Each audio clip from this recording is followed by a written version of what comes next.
To remind you that 60% of sales on Amazon come from independent sellers, here's John from Devil Dog Pet Company. We run our family business from Sterling Heights, Michigan, but we can reach customers all over the country thanks to Amazon. Good boy. Shop small business on Amazon. Coming at you live from Auto Trader, here's New Car Energy. There's searching inventory. You can make a budget for your wallet to help you succeed. It's smarter car shopping just for Find you. your next ride at autotrader.com, powered by Auto Intelligence. Is your business ready for what's next? Think about where you want to be in 3 years, 5 years, 10. Growth isn't about numbers. It's having the right specialist by your side. Moss Adams and Baker Tilly have joined forces to create a remarkable new organization. It's one advisory firm with resources, expertise, and vision built specifically to serve the middle market to help you get to what's next. Learn how Baker Tilly can help your business pursue its vision of success. Visit bakertilly.com/combo. And now, here's the question. Hola, bitches. Good day to you and yours. All right, today is the day that we play Big Dummy, the game show that rewards you for your stunning ignorance. And here's how it works. You call us, we will spin the category wheel. I mean, I'm spinning it. I know, you are spinning it, and that is what I said. I guess I can't take anything back from you. Good. But then we'll ask you a question from that category. But here's where Big Dummy separates itself from your average, more reputable game show. We will continue to ask you questions until you get one right. Because, as always, we want you to leave here smarter than you showed up. Now, so far this year, our biggest dummy is a two-way tie between the lovely and talented Danny and the equally lovely and talented Melody, both of whom thought that airborne meant to give birth while skydiving and found a way to answer 11 questions wrong. Can you do better? Well, of course you can. Everyone else has. So give us a call, and off we go on Big Dummy. Brought to you by our friends at Advanced Hair Restoration. To be a contestant, play Big Dummy, call 206-803-ROCK. Like the Men's Room on Facebook, follow us on X and Instagram at Men's Room Live. Send your emails to the Men's Room at KISW.com, and now watch the show live on YouTube at KISW Rock. In communities across the country, hourly Amazon employees earn an average of over $23 an hour, with opportunities to grow their career and their paycheck. Learn more at aboutamazon.com. Coming at you live from Auto Trader, here's New Car Energy. There's searching inventory. You can make a budget for your wallet to help you succeed. It's smarter car shopping just for Find you. your next ride at autotrader.com, powered by Auto Intelligence. Is your business ready for what's next? Think about where you want to be in 3 years, 5 years, 10. Growth isn't about numbers. It's having the right specialist by your side. Moss Adams and Baker Tilly have joined forces to create a remarkable new organization. It's one advisory firm with resources, expertise, and vision built specifically to serve the middle market to help you get to what's next. Learn how Baker Tilly can help your business pursue its vision of success. Visit bakertilly.com/combo. Hit the jackpot with Grand Casino's $55,000 cash giveaway, September 1st through November 29th. And every Monday night, we're giving away a brand new 55-inch TV. Plus, enjoy the best happy hour around every day. 50% off drinks and bites. And don't miss our 12-ounce Prime Rib Fridays for just $26.99. Find us at 16716 Aurora Avenue North Shoreline, just north of 175th Street. Get all the details at GrandCasinoGaming.com. Grand Casino Shoreline. Let's play. You've finally broken loose from work. 3 friends, 1 tea time, and then the text. Honey, there's water in the basement. Not exactly how you pictured your Saturday. That's when you call us, Cincinnati Insurance. We always answer the call, because real protection means showing up, even when things are in the rough. Cincinnati Insurance. Let us make your bad day better. Find an agent at CINFIN.com. 99.9 KISW. Well, Michelle, away we go. Welcome to the 20th anniversary season, episode number 4,415. What a large and in charge program we have for you today. The head chef is back in the house. Ted's Meat and Potatoes. The last time we talked, Ted, we talked about McDonald's hamburgers. Yep. But now we're going for the real deal. Yes, sir. The best burgers in the city of Seattle and the surrounding area. Correct. Obviously, people have some opinions, and depends on what kind of burger you like, but it's a pretty good list. I'll tell you this. I think as far as the places I've lived, Seattle has one of the best hamburger cultures of anywhere, I've ever traveled. I would agree with that. This list has some, like, fancier restaurants on it, too. But honestly, between Red Mill and Dick's, I'd be good. Yeah. Sure. I mean, well, when you look at, if it's Kid Valley.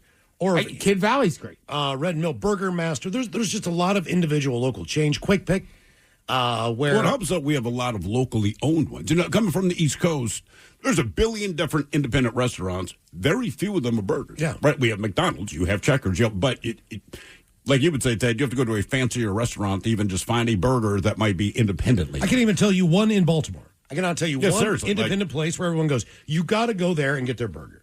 Seafood, maybe, but not burgers. You're right. Burgers. Seafood's big. Sure. Yeah, you're right. I can't think.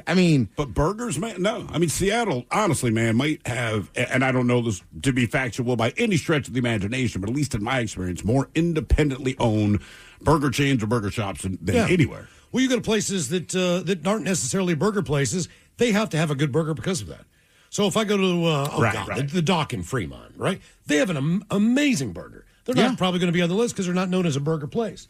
But you go to some of these places, they make a damn good hamburger, and that doesn't count like the upper end places that have burgers for happy hour. Daniel's has a great hamburger. Some of these... The Metropolitan Grill has a great hamburger. All right, so some of these higher end places, they kind of mention, like, you probably want to go for the happy hour burger. Yeah, absolutely. Yeah. I don't know if Frisco Freeze is on your list there, but a lot of people on the YouTube text there suggesting Frisco Freeze. Yeah, I believe that's down in Tacoma. That is correct. Trust me, yes. I fully understand, and Miles, thanks for handing me the list. We're going to get some comments. Sure. Yeah. The old Triple X burger over in, Issaquah. I mean, that was a gold mine. Well, in burgers, too, it's kind of like pizza. It really depends on what you like. True. I know right now everybody's talking about smash burgers, which I love a smash burger. But sometimes, to me, like Loretta's. Yeah. And then sometimes you want to go somewhere and you want that third pound or quarter pound. 8-ounce burger. 8-ounce burger's got a big old thick burger. We haven't even brought up Little Woody's. I mean, there's so many good places in Seattle to get a hamburger. Look, we all know where this is leading. We're going to get hungry tonight and go get a hamburger? Yes. Yeah, pretty much. That's exactly what's going to happen. I was actually thinking about that tonight. My kid's coming down with her boyfriend. Like, where do we go to dinner? It's either going to be sushi or maybe Red Mill or someplace like that. Just go up there and get some of those onion rings. Go to sushi and then get that burger. Well, if you go to sushi, exactly. I mean, just give me an hour and I'm ready to eat that. Get the Red Mill burger. After I spent $150 on sushi, now I'm going to go get real food. So the head chef coming up at 4:30 with the best burgers in Seattle. And today is the day we play the game known as Big Dummy. It's an easy game to play. As we spin the category wheel, you are either playing for Team Sober or Team Not Sober. Our biggest dummies would be the lovely Danny and the lovely Melody. Each took 11 questions to get one right. And as we do when we play Big Dummy, we like to do a little men's room poll. The last time we played Big Dummy, it was Big Dumpy. Correct. And we asked you if you could attend one next year. And your choices to go see a Stanley Cup match, a national championship, be it football or basketball, the Super Bowl, or a World Series. And as we put the poll up, if you follow us on X and Men's Room Live, here are your results from last week's poll. With 7% of the votes coming in fourth place, you say you want to go to a national championship. Now, Ted, you might disagree with that.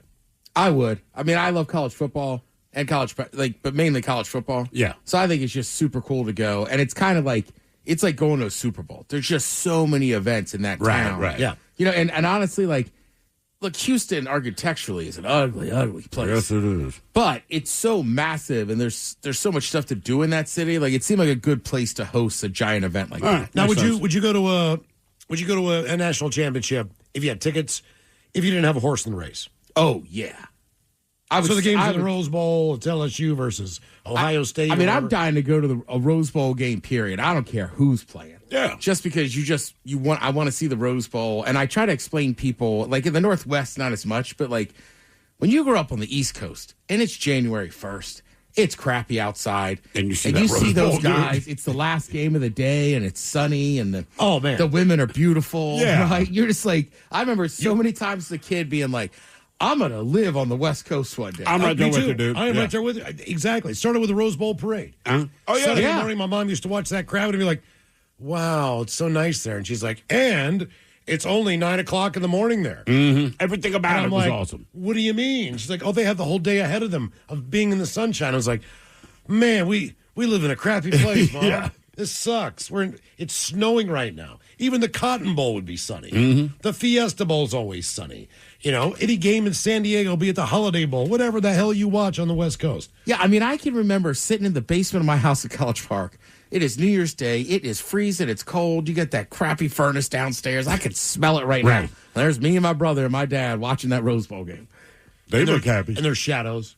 And everybody's in shorts and T-shirts. Then they pan to the USC cheerleaders or whatever. You're like, oh, God. I'm definitely moving to the West Coast. Jeez, whiz, what's happening out there? The Song Girls. Mm-hmm. Yeah. Call you them got what you Keith want. Jackson talking about the granddaddy of them all. Yeah. Brent Musburger, unfortunately, talking about somebody who's attractive and then getting crap. Hey, for that. partner, look at the chest on her. I'm sorry, the mic's on. Right.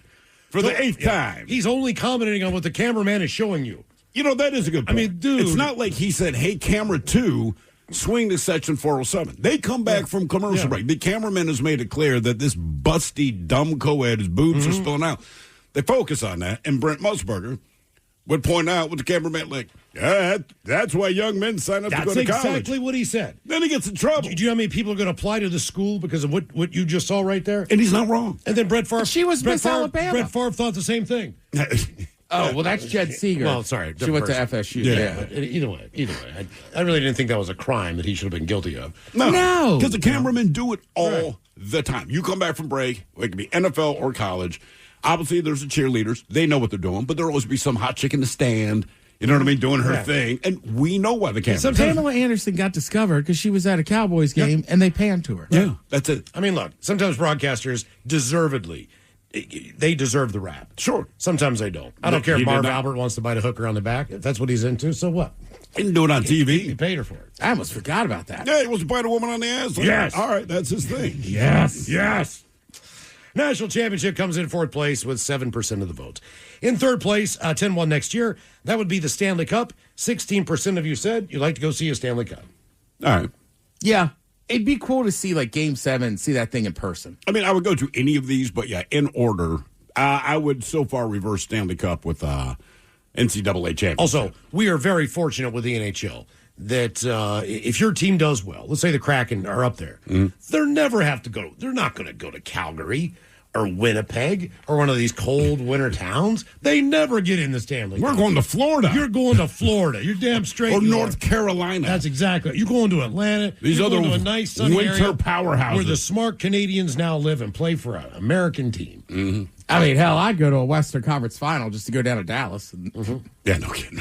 Could you imagine being the best hockey player in the United States of America? And next thing you know, you're a frickin' Winnipeg Jet. Oh, no, I'd be You're pissed. just living in the middle of frickin' nowhere. It's freezing goddamn Where is cold. that, Manitoba? Winnipeg, Manitoba, yeah. Mm-hmm. Yeah. You could hear the confidence in my voice. Is that, Manitoba? It's Womanitoba, yeah. Stanley Cup comes in third place, 16% of the vote. Person-tobia. 28% of you said the World Series would be something you'd be interested in seeing.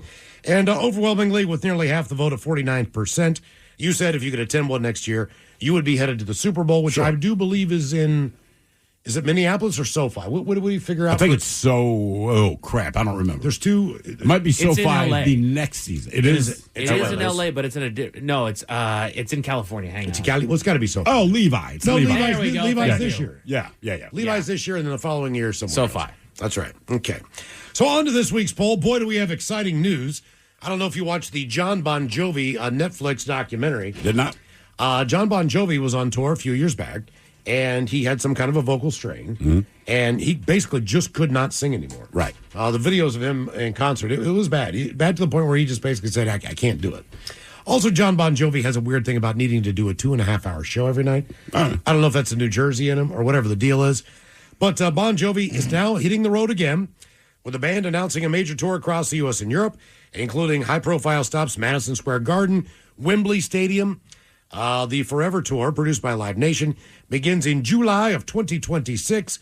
4 shows at Madison Square Garden before heading over to Europe. And the tour, as they say, marks the significant comeback as the frontman returns to regular live performances after undergoing a vocal cord surgery in 2022. Thrill, just buy your tickets now. That's going to happen. Yeah. The band's leader has indicated last year that no tour would be in the cards unless he was completely up for it. I'm very capable of singing again, but the bar needs to be 2.5 hours, 4 nights a week before I'll consider touring. If there is any uncertainty I with the respect instrument, that, man. Truthfully, I'm not going to do it. But don't you think to some degree, like anything else, maybe just pull back a little, maybe 3 nights. I mean, I get what he's trying to do, but even like with Matt Cameron, I think his statement basically, to summarize it, was, man, you're banging on the drums for 2.5, 3 hours Sure. overnight with Pearl Jam. It wears you down. I believe that, but also, like anything, whatever your job is, you do it. He is lucky enough that he gets to call the shots on it, right? So to me, like, good on you, man. Especially because he's long in the tooth, right? I mean, he ain't a spring chicken no more. So if he wants to do 2, and look, I'm not a big Bon Jovi fan. I like the same songs you do, and I pretty much don't like the rest, right? But if you are a Bon Jovi fan, it's cool to go like, look, he's going to give us 2.5 hours, because a lot of the bands we see now, and I also think that it'd be was cool. 70 minutes, man, and they're done, right? I also think it'd be cool if he could patch things up with Richie Sambora. I was going to ask if he's part of and the go tour. on that. That is not. And to be fair, that is not on the cards as far as this story goes. Not to throw like Ticketmaster or Live Nation under the bus, and they know they overcharge for this crap. But the fact that it's being produced by Live Nation, which will drive up the cost more, if you have to justify a ticket price, at least you go, hey, he's going to at least give us 2.5 hours. Correct. If he's feeling good, he might go 3, because some of the concerts my wife's been to, she's like, look, it was great for the 60 minutes they were on stage. You know, the thing that we paid the money for, and then they were gone. Well, Prince was pretty famous, right, for being about, like, you get 90 minutes and I'm off. And the I am stage. done. Right. Right. But he didn't take a break. No, it's true. That was just a huge-ass go-go show. When I saw him do an actual concert at the MCI Center, But Washington, D.C. but I do agree with Thrill. That is, like, if you're going to go see Bon Jovi, I like that he's like, oh, I'm giving you at least 2.5 2.5 hours, yeah. Okay. I mean, certain shows, like Bruce Springsteen, doesn't matter what he says, you're there 3.5 hours. So Bon Jovi, there. Who is Steven Tyler's new song with? Is it Young Buck? Oh, I can't remember. Young Blood, what is his name? Might be Young Blood. Young Blood, not Young Buck. That little Young Buck right there. Hello, Young Buck. I'm going to sing a song with you, see? Young Buck is a rapper. He is. Young Blood. Yeah, that's why I got it. That's why I would have been really... You know me. I'm deep into that, more so than Young Blood. I just, honestly, for a minute, I was like, yeah, a song with Young Buck? Oh, he did Run He's got a DMC, song why with not? Yeah, Walk This Way. So you never know what Steven Tyler's going to do. But either way, Joe Perry, our good buddy, says, I know there's going to be at least one more gig. One more gig. I'm not looking forward to putting the set list together. I'm just translating. But Joe Perry is convinced his band will play again despite Aerosmith's retirement from touring.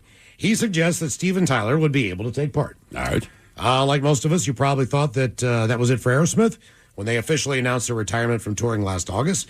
There was a date in Seattle. Yeah, that is correct. We never got that far. I did see footage from one of the shows in Philadelphia. They were killing it. I believe that. They sounded awesome. So, I mean, obviously, Steven Tyler had suffered a fractured larynx 3 gigs into their farewell tour. He had not fully recovered. You know what he said when it happened? Ow! And now Joe says maybe there's hope that you'll see the band live once again. And I think that Youngblood might have subtly hinted that at some point in time, but I don't know that to be fact. But either way, it looks like there is a possibility of this happening. In an interview with the guitarist, he sounded positive that the band will take the stage again. When asked about future gigs, Perry said, we're talking about we all quote unquote. Tyler has spent months tirelessly working on getting his voice to where it was before his injury. We've seen him struggling, but he did the Oz tribute show. Right. Yeah. And he's done a couple other things. All right. So that's option number 2. Option number 3 would be Rush, who are actually coming to Climate Pledge Arena October the 10th and the 12th. Speaking of that, Daily Mix Morning Show tomorrow at 8:05 has a chance for you to win tickets. Yeah. And finally, as we say, you're going to see these bands one last time. Hall & Oates. So are you picking Bon Jovi, Aerosmith, Rush, or Hall & Oates to see one last time? That is our Men's Room poll. Vote now if you follow us on X at Men's Room Live.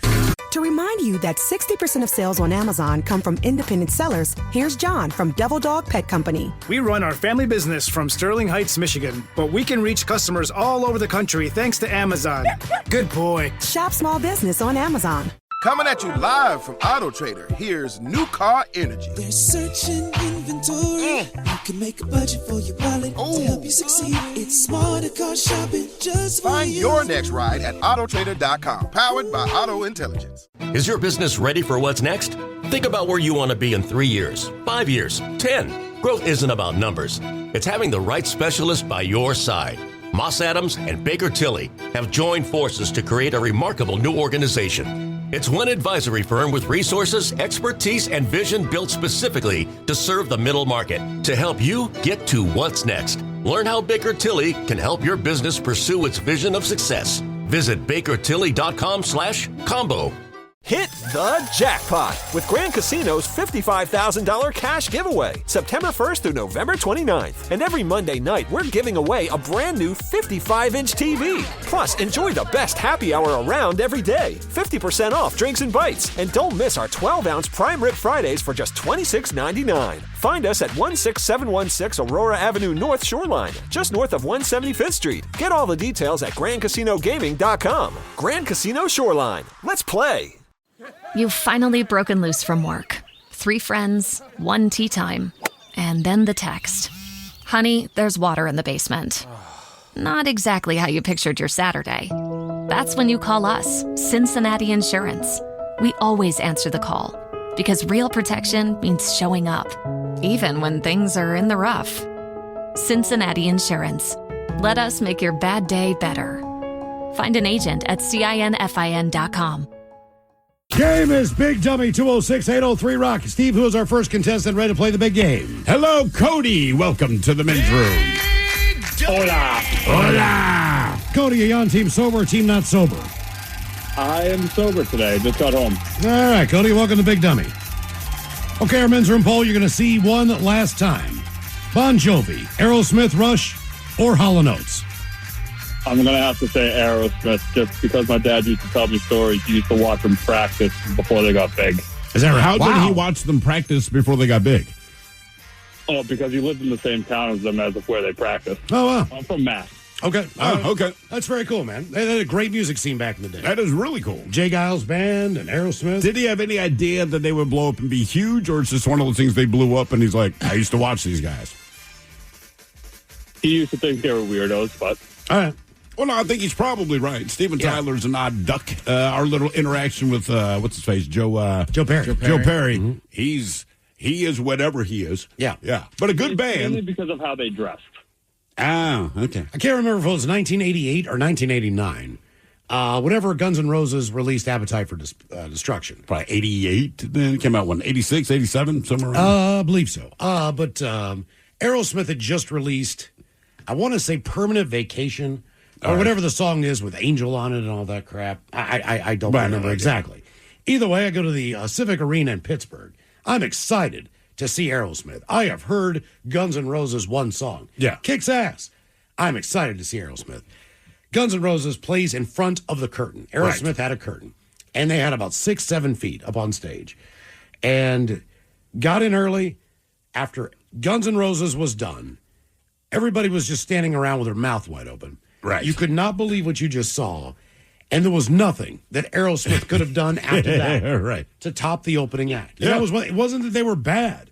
It was you're not going to beat that. The buzz in the arena was, Jesus Christ, Guns N' Roses. So I have seen Aerosmith. It was just you just weren't impressed because the bar had already been set. If they'd have just come out and played, it would have been one of the greatest shows I've ever seen. But not when Guns N' Roses has 6 feet to work with and they're just running back and forth. Blowing the place up. So, yeah. Dude, I'm not going to say who the headliner was, but same thing happened to me with Avenged Sevenfold. All right. They weren't the headliner. They weren't the headliner. They were the next year they become the headliner for most of their tours. But same thing, I feel bad, but I ran into a lot of listeners. We were leaving White River, and they were like, "Yeah, dude, that was unreal. I'm not staying for the." We're good. Yeah, let's beat the traffic. Yeah, I'm sure people on the text line know. Like I said, I'm not going to name the band, but Avenge, and again, something against that band because I've seen them, but 3 other times. It's not going to be better. Avenge was just that good at that time. Damn. Yeah, always pick a bad opening band if you're in a band. That's right. That's my advice. All right, Cody. Like Leonard Skinner. Here's your question. It is multiple choice. What website's original name was Backrub? Was it Amazon, YouTube, Google, or Instagram? Pure guess, C. Google? YouTube. You said C? Yeah. That would be YouTube. Is it I Google? think it's Google. It is in fact Google. Yeah. That seems about right for those guys in the early days. Google. All right, speaking of websites, in order of the 4 most visited websites, they are in order: Google, YouTube, Facebook, and Instagram. What is the 5th most visited website? So we start with Google. And another YouTube. What was the third Facebook one? and Instagram. So what is the 5th most visited? And again, multiple choice. Reddit, Twitter/X, or ChatGPT. So Reddit, Twitter, or ChatGPT. Which is the 5th most visited website? I was thinking it was Is Amazon. this all time or just average last year? This is average, I believe, the last year. Oh, I'm going to go ChatGPT. Yeah. And you are correct. Damn. I think that thing rocking it up there pretty quick, didn't it? Yeah, I mean, seriously. There's Google, YouTube, Facebook, Instagram, and then GPT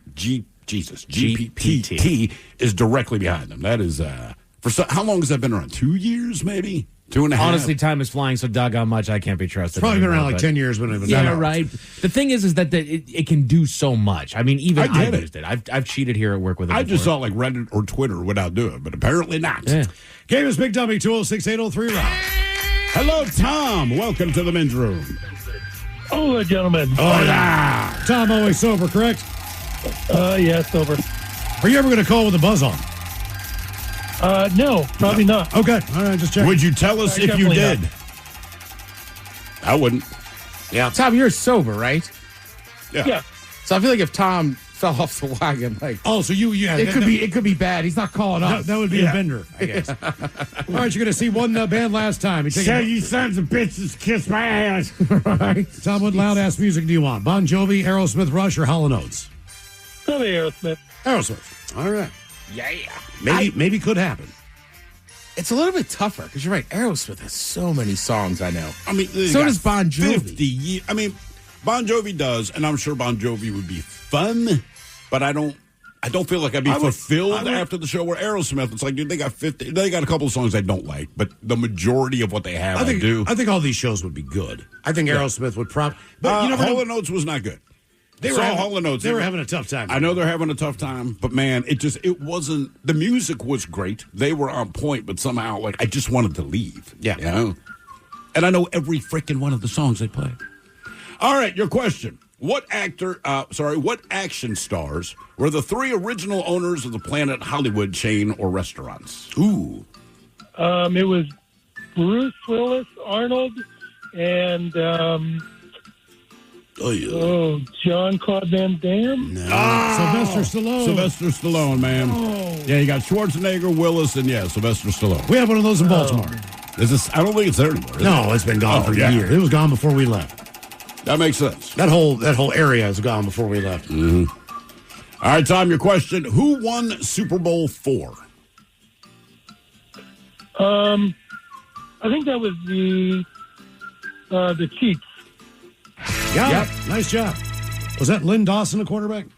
Who do they play in a Super Bowl? I believe so. Did they play the Packers or did they play the Raiders? No, they played. I think the Packers were back in it. Because didn't the Chiefs and the Packers play the first 2 Super Bowls? Correct. And then the Jets beat the Colts at Super Bowl III, which so now is the massive. Chiefs are back. Was it Minnesota already? I think it was Green Bay. You might be right. I don't think the Chiefs ever beat Green Bay. I'm not sure of that. I don't think they did. I'm guessing Minnesota because Minnesota had 4 Super Bowls that they lost in the 70s. Yes. But they got to. That's why I'm just guessing Minnesota. It had to start at some time. It's Minnesota. All right. Okay. Big Dummy is a game 206-803 Rock. I gotta forget that Minnesota went to him and just couldn't win him. I think a lot of people have, and then when you bring it up, you realize who the Vikings fans are. And The problem with Minnesota's problem back then was they were an amazing defensive team, but they could not put up any points. Right. Fran Tarkenton had moments. Yeah. But they just scrambling. The green, purple people eaters or whatever, the purple people, whatever they were. Purple people eaters. Yeah. Alan Page. So again, is it a people eater that is purple, or is it a monster that only eats purple people? Did you say a purple people eater? I go, okay, am I worried about a purple monster that's going to eat me? They're wearing purple I and know the eating Vikings people. were. Oh. I'm just saying the original, nursery rhyme, whatever it is it a purple people eater? Or I think there are people that are purple that eat people.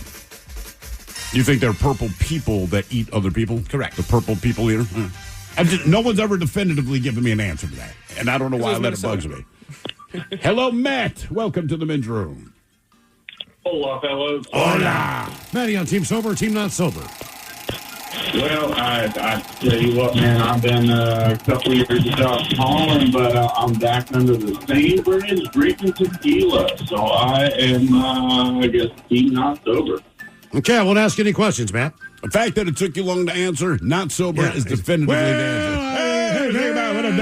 Came over, called me on the phone. I talked to him for a while. And went down to old QFC, picked up food, and went on to CVS. See one last time. Bon Jovi, Aerosmith, Rush, or Hall & Oates? Well, man, I got a couple of questions. Which one do you think got the best ladies at the show? I'd tell you what, maybe it's going to be Bon Jovi. Probably Boomhauer. Definitely not Rush. He said ladies, plural. Guys at that show. Okay. All right. Hey, Matt, could you do us a favor? Could you get off speakerphone? We're having a hard time hearing you. Thank you, bro. You got it. Thank you. Is that better? No, not really. It sounds exactly the same. Well, he is under a bridge. All right, Matt, here is your question.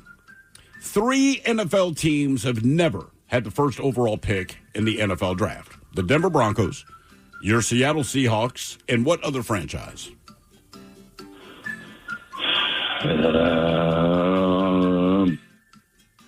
The Browns?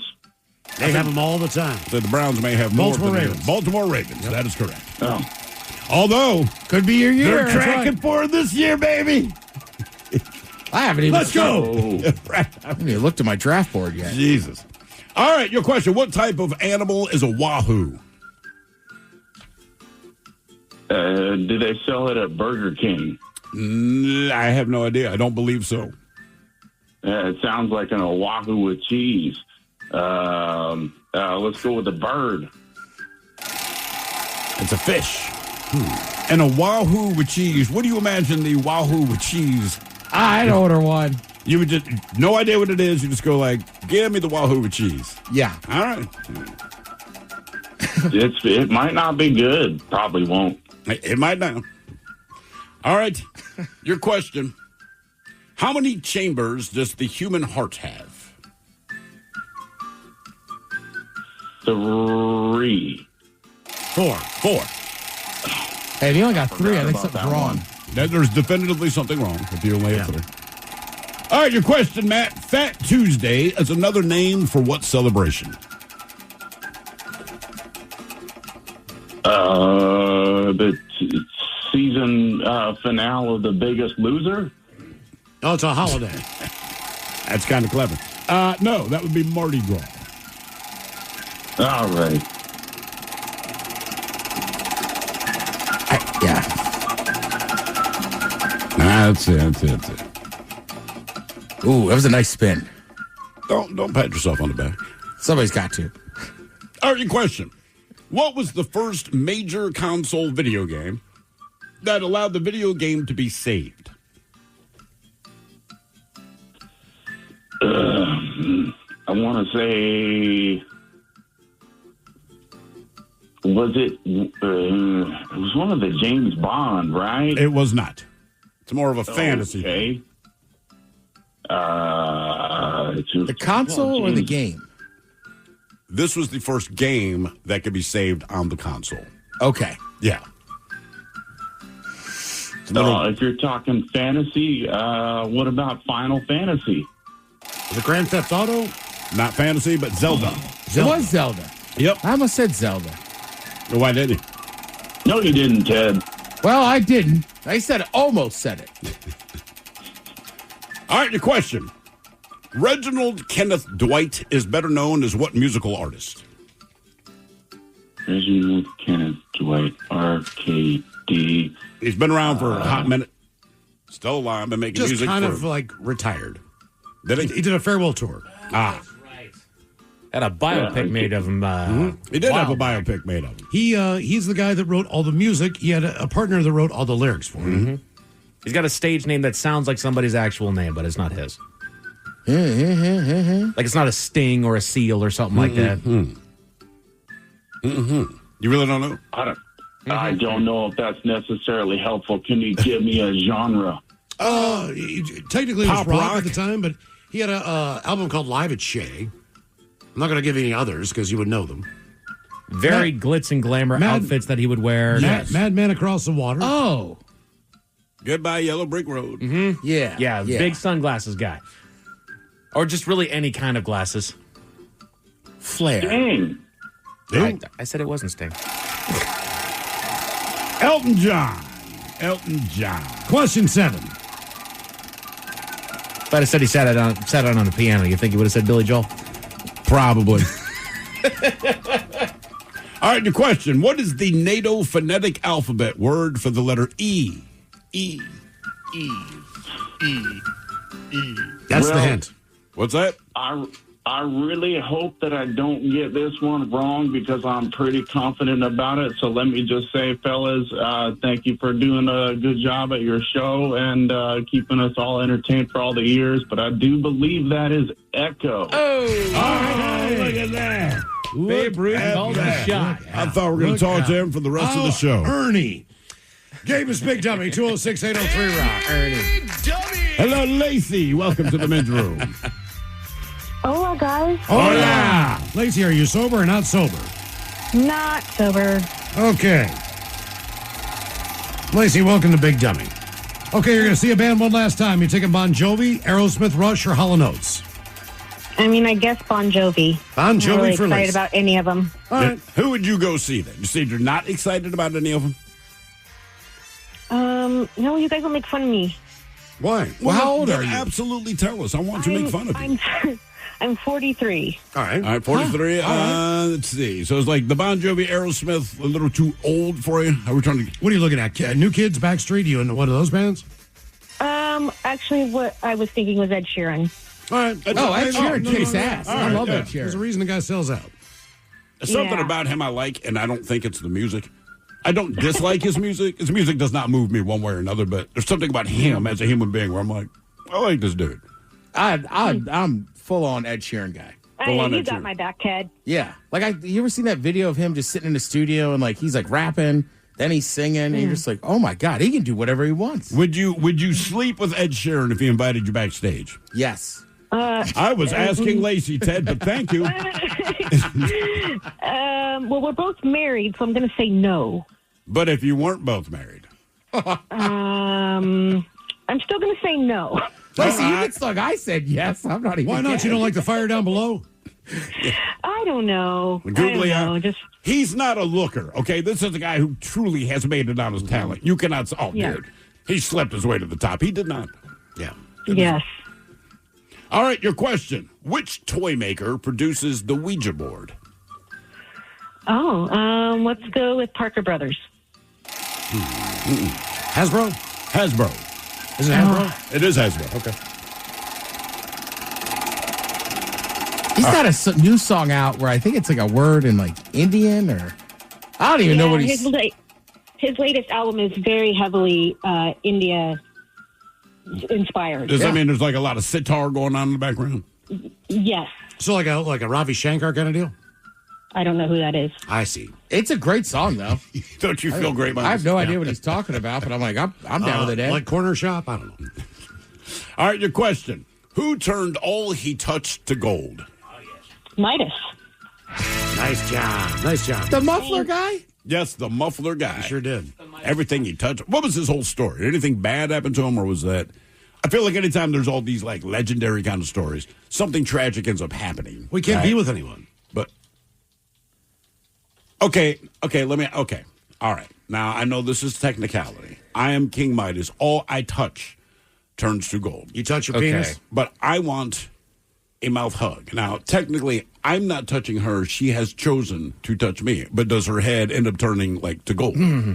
Everything you touch turns to gold. This is not going to shock you. It does not end well. King Midas is granted a wish by the god Dionysus that everything he touches turns to gold. He soon realizes his folly when his food and his daughter become gold. He begs the god to take the power away. He's told to wash in the river Pactolus. Yeah, which of course. removes the curse, restoring his daughter and his belongings and teaching him a lesson about the dangers of greed. All right, Miles, I'm going to give you one guess, and I bet you're going to track me. What do you think is the first thing that turned to gold when Midas got this power? His penis. His penis. There's no doubt about it, man. I used to go to Midas all the time, Ted.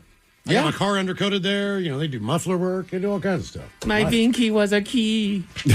You're right, though. Can you imagine just going to take it? It's like, oh, damn it, I forgot I'm turning everything into gold. To take a leak, and now my penis is gold. More Big Dummy coming up, 206-803-ROCK. To remind you that 60% of sales on Amazon come from independent sellers, here's John from Devil Dog Pet Company. We run our family business from Sterling Heights, Michigan, but we can reach customers all over the country thanks to Amazon. Good boy. Shop small business on Amazon. You're tuned into Auto Intelligence, live from Auto Trader, where data, tools, and your preferences sync to make your car shopping smooth. They're searching inventory. Oh, yeah. They find what you need. They're gonna find it. You can make a budget for your wallet to help you succeed. Pricing's precise and true. So true. It's smarter car shopping. Ooh. Just for you. Oh, it's just for you. Find your next ride at autotrader.com. Powered by Auto Intelligence. Is your business ready for what's next? Think about where you want to be in 3 years, 5 years, 10. Growth isn't about numbers. It's having the right specialist by your side. Moss Adams and Baker Tilly have joined forces to create a remarkable new organization. It's one advisory firm with resources, expertise, and vision built specifically to serve the middle market to help you get to what's next. Learn how Baker Tilly can help your business pursue its vision of success. Visit bakertilly.com/combo. Hit the jackpot with Grand Casino's $55,000 cash giveaway, September 1st through November 29th. And every Monday night, we're giving away a brand new 55-inch TV. Plus, enjoy the best happy hour around every day. 50% off drinks and bites. And don't miss our 12-ounce Prime Rib Fridays for just $26.99. Find us at 16716 Aurora Avenue North Shoreline, just north of 175th Street. Get all the details at GrandCasinoGaming.com. Grand Casino Shoreline. Let's play. You've finally broken loose from work. 3 friends, 1 tea time, and then the text. Honey, there's water in the basement. Not exactly how you pictured your Saturday. That's when you call us, Cincinnati Insurance. We always answer the call, because real protection means showing up, even when things are in the rough. Cincinnati Insurance. Let us make your bad day better. Find an agent at CINFIN.com. To remind you that 60% of sales on Amazon come from independent sellers, here's John from Devil Dog Pet Company. We run our family business from Sterling Heights, Michigan, but we can reach customers all over the country thanks to Amazon. Good boy. Shop small business on Amazon. Coming at you live from Auto Trader, here's New Car Energy. They're searching inventory. You can make a budget for your wallet to help you succeed. It's smarter car shopping just for Find you. your next ride at autotrader.com. Powered by Auto Intelligence. Is your business ready for what's next? Think about where you want to be in 3 years, 5 years, 10. Growth isn't about numbers. It's having the right specialist by your side. Moss Adams and Baker Tilly have joined forces to create a remarkable new organization. It's one advisory firm with resources, expertise, and vision built specifically to serve the middle market to help you get to what's next. Learn how Baker Tilly can help your business pursue its vision of success. Visit bakertilly.com/combo. The shenanigans continue. This is the Men's Room with Miles and Thrill. Don't forget, tomorrow at 8:05, your chance to win tickets to see Rush with the Daily Migs Morning Show, 8:05 tomorrow. In the meantime, the game is Big Dummy, 206-803-ROCK. Seems like a reason to rush to get up, Miles. Hello, Julie. Welcome to the Men's Room. Hola, guys. Hola. Julie, are you sober or not sober? Well, Not for sober. your rules, not sober. Well. Okay, you're going to see a band one last time, Jules. You're going to take Bon Jovi, Aerosmith, Rush, or Hall & Oates? I'm doing Aerosmith. Aerosmith. Okay. What song are you hoping they perform the most? I don't know. Don't care. Just want to see them. All right, my plan with Aerosmith is simply this, all right? They're out there playing. They're killing it. They're going to do a great job. I know that. And I want to get a beer. And I go, when do I go? And they say, hey, man, this next one's from the Armageddon soundtrack. That's when I go get a beer. Oh, I don't want to miss a that's thing. for sure. Well, you're not going to miss that then, are you? Well, I don't want to miss a thing or Angel. Which one of those do you go to the beer line? Because I don't want to have to sit through either. Oh, I'm not skipping those songs. Really? Are you being serious? I'm dead serious. But Angel was that CD was massive. It was. When I was like in high school. I get it. Yeah. Just saying. All right. I think. I guess I'll go to the beer line for one of them and maybe go to the bathroom on the other. That's all. Yeah. How about falling in love is hard on the knees? Anyone want another beer? Yeah. Damn, man. That's from Aerosmith. Yeah. Of course it is. All right, Julie, here is your question. What does JPEG stand for in the computer world? Oh, God. Mm-hmm. JPEG? JPEG. Yeah.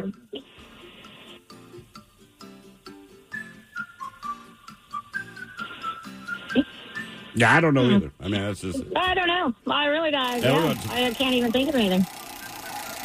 You got any guesses there, Mike? You're probably the most computer-savvy person in the room. So you get a JPEG, right? We all deal with JPEGs. And then you go, what in the hell does a JPEG... I know what it is, but what does it mean? Java? No. Java. That's what I was just No, that's not it. It No, is you Joint Photographic Experts Group. Yeah, I wouldn't. Yeah. That's the problem is that that kind of lingo I'm terrible with when it comes to computers. JPEG. All right. Your question. Including Malcolm, how many siblings were featured on the TV show Malcolm in the Middle?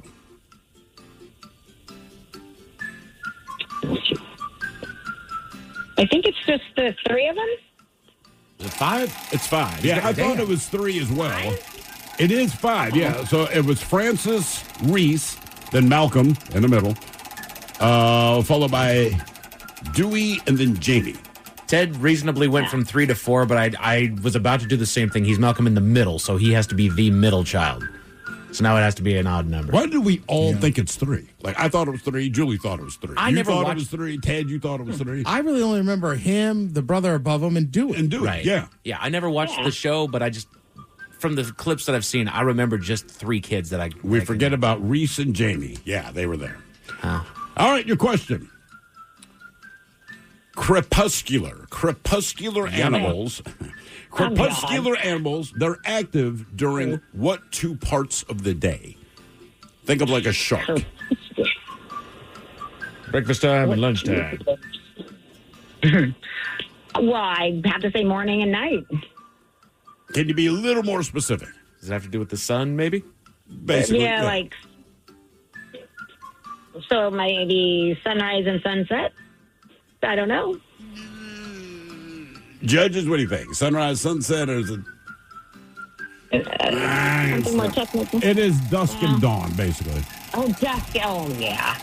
Yeah. I mean, but you're tracking. You're tracking. All right, your question. In 1980, Mark David Chapman became famous for murdering what musician? Oh, John Lennon. All right. Nice job, Julie. Well done, Julie. Well done. Game is Big Dummy 206-803 Rock. Hello, Andrea. Welcome to the men's room. Hola. Hola. Andrea, are you sober or not sober? I'm not sober. Okay, you don't sound happy about that. Okay, then. I'm making cinnamon rolls. I bet you are. Oh, that sounds good. I wonder why that popped in your head all of a sudden. Hey. Yeah, you can go for some cinnamon rolls. That's really what I'm doing. It's a 3:30 on cinnamon rolls. And I'm going to make them, yeah. Andrea, you're going to see a band for one last time. You taking Bon Jovi, Aerosmith, Rush, or Hall & Oates? Aerosmith? Aerosmith it is. All right. All right. All right, Andrea, your question. Which Kardashian sibling is the oldest? Robert. Courtney. You say, how did you know that? Gosh, you're right. The Kardashians. Yeah. I mean, to me, there was, the Jenner ones. Like, I just know they're younger. And They're all the much rest are younger. the same to me. And, like, for whatever reason, like... Courtney, Kim, and who's the Is other? Courtney the one that dating Chloe. or married to the guy from Blink-182? Yes, That's- Travis Barker. Okay, Travis Barker. Yeah. That's Courtney. And then the next one was OJ's kid, right? What was her name? Kendall? No, Kendall's one of the Chloe. younger. Chloe. I thought Chloe was younger than Kim. Hang on. I truly have no idea. I'm glad we don't know. I'm very glad I Well, don't Kim know. was the one we knew, and then when the show Right. came out, like for people like me, I was like, "Who is Courtney?" Mm-hmm. In order from oldest to youngest is Kayla, Chris, Courtney, Kim, Chloe, Rob, Kendall, and Kylie. I like that Rob's in there. Hello. Right, everyone else has a K name. They're like, Rob. They couldn't even be Kevin or Ken or anything. They're like, nah, he's a Kyle. boy. F him. All right, your question. The CN Tower is located in what city? The what? CN Tower. The letters. The CN Tower is located in what city? Charlie November. Like CNPN? Is it in the U.S.? It is in the fine country of Canada. Oh. Yeah, it's Canada. Oh, it's not where I'm thinking of. Let's go with Quebec. That was city. Quebec City. Oh, Montreal. Yeah. Not Montreal. It is in Toronto. And what tower were you thinking, Miles? For some reason, I thought that was the new name of the Toronto. Chicago Tower, Sears Tower. The Sears Tower is not the what you talking about Willis Tower. Oh, the Willis Tower. That's right. The what you talking about Nobody Willis wants to Tower. think about Toronto. Yeah, I know. Look, I wrote the question before the series ended, all right? Just to be fair. Because even when I saw it, I'm like, nobody wants to hear this right now. No. That's a big basis of that stupid movie, Canadian Bacon. So they're going to invade Canada, and they're like, we're going to the capital. But they keep going to Toronto. And finally, they're like, it's Ottawa. All right, your question. A tetrapod is a creature with how many feet? 10? Yes, the average 10-footed animal that's out there. Was it insect? That would be 4. Oh, 4. A horse, an elephant. What animal are you thinking of that has 10 feet? I'm just curious. I know you're making cinnamon rolls, and we know why, but I'm just imagining. I was just thinking like a caterpillar, or like not a caterpillar, but Like a millipede or something? You know? Okay. Yeah. A decapede. My first thing, I just pictured like a horse of 10 feet. Like, what the hell? Nay. All right. Your question. Both the Navy and Marine Medals of Honor were established during which war? The Civil War? Boom. Nice job. All right. All right, Andre. Very good. Very good. Get back to being high. Yeah, enjoy your cinnamon rolls. Go have fun, man. Game is Big Dummy 206-803 Rock. That's like the way you're like, CN Tower. The what? I know. It seemed like you shocked her. Yeah, I know. I was like, did I say something to offend her? I just said CN Tower. Hello, Matt. Welcome to the men's room. Hola, Bacholas. Hola. Matty on Team Sober or Team Not Sober? Team Sober. All right, Matt, welcome to Big Dummy. Okay, our men's room poll, you're going to see a band one last time. You checking out Bon Jovi, Aerosmith, Rush, or Hall & Oates? We'll go Aerosmith. Aerosmith. Wow, they're cleaning This up is going today. to crush Taryn Daly. Oh, that Rush show would be plenty crowded. Oh, I know they'll be sold out. Everyone there. Like I said, there'll be 2 women. One will be the drummer, one is Taryn. Every other person there will have on black jeans, black chucks, a black T-shirt. Oftentimes white. Their hair, always white shoes, and their hair pulled back in a ponytail. But all of them in a Rush T-shirt. Every single one of them. The last show that we went to, we did it with Castle. Castle, Taryn, her husband Brad, me, and Ryan. All right. I'm wearing a Glenn Campbell T-shirt. Everybody in the meet and greet's got a Rush T-shirt on. Of all course. right? Yep. And I walk up and Getty goes, Glenn Campbell, huh? And I went, yeah, Glenn Campbell. He's like, okay. I was like, he was like offended that I had another band's T-shirt. Because it's Rush, and he understands. In his world, it's like if you go to a Seahawks game, unless you're visiting from the other team, everyone wears a Now, Hawks Alex jersey. was the coolest guy in the world. He doesn't care. No, he was fun. Yeah. I think that rule, like Rush fans, that's the first band I noticed that they More all than do it. any band but I've I feel seen. like that rule's kind of gone by the wayside. People wear shirts of the band all the time. Which to me, 'cause people used to make fun of it. Like, well, why do you wear your team jersey to the sporting event? Right. Like, you're going to go see this thing that you're honoring on your shirt. Metallica's pretty bad with that too, man. Everyone rolls in a Metallica shirt, no doubt about it. But to be fair, Metallica has cooler shirts than Rush. Well, I like that Pastor of Muppets shirt outside the last. That is so awesome. With Yeah. Kermit up there. All right, here's your question. That is a cool shirt. What cartoon character did its creator kill in 2017 after it became associated with the white nationalist movement? Mm-hmm. I know you know. I've been So waiting all day they to killed say a that. cartoon. So he created a cartoon character and against his will got appropriated by the white nationalist movement. So he said, look, I'm done with this. Is this like a television cartoon or like a cartoon in the Sunday? Don't act like you don't know, Miles. We talk about him all the time. I know you're playing. I'm trying to save it, Ted. It's the tattoo on your back, Miles. I really don't know who this is. No, it's just Richard Nixon. Is it a really bad drawing of a cartoon? What's that? Is it a really bad drawing cartoon that I'm thinking of? I mean, depending I think on it's your kind of sucks, perspective. but yeah. Okay. It used to be very funny. The two I'm thinking of, it was never funny for me. All right, Matt, what's your guess? Don't have one. What tattoo you got on your back, Miles? Richard Nixon. Is it Dilbert's? No, it's Pepe the Frog. Pepe the Frog. I should have answered that quickly if you guys didn't know. Who's Pepe the Frog? He's the one who said your bag tattoo. Oh. I like how Miles tries to play it off. Who's this guy? Yeah. Who is this? Yeah. PP You'll the recognize frog? him. You're right. PP the frog. Just want to see if you recognize him. I Do think his you legs recognize taste good? him. That dude? This guy? Yes. What did he do?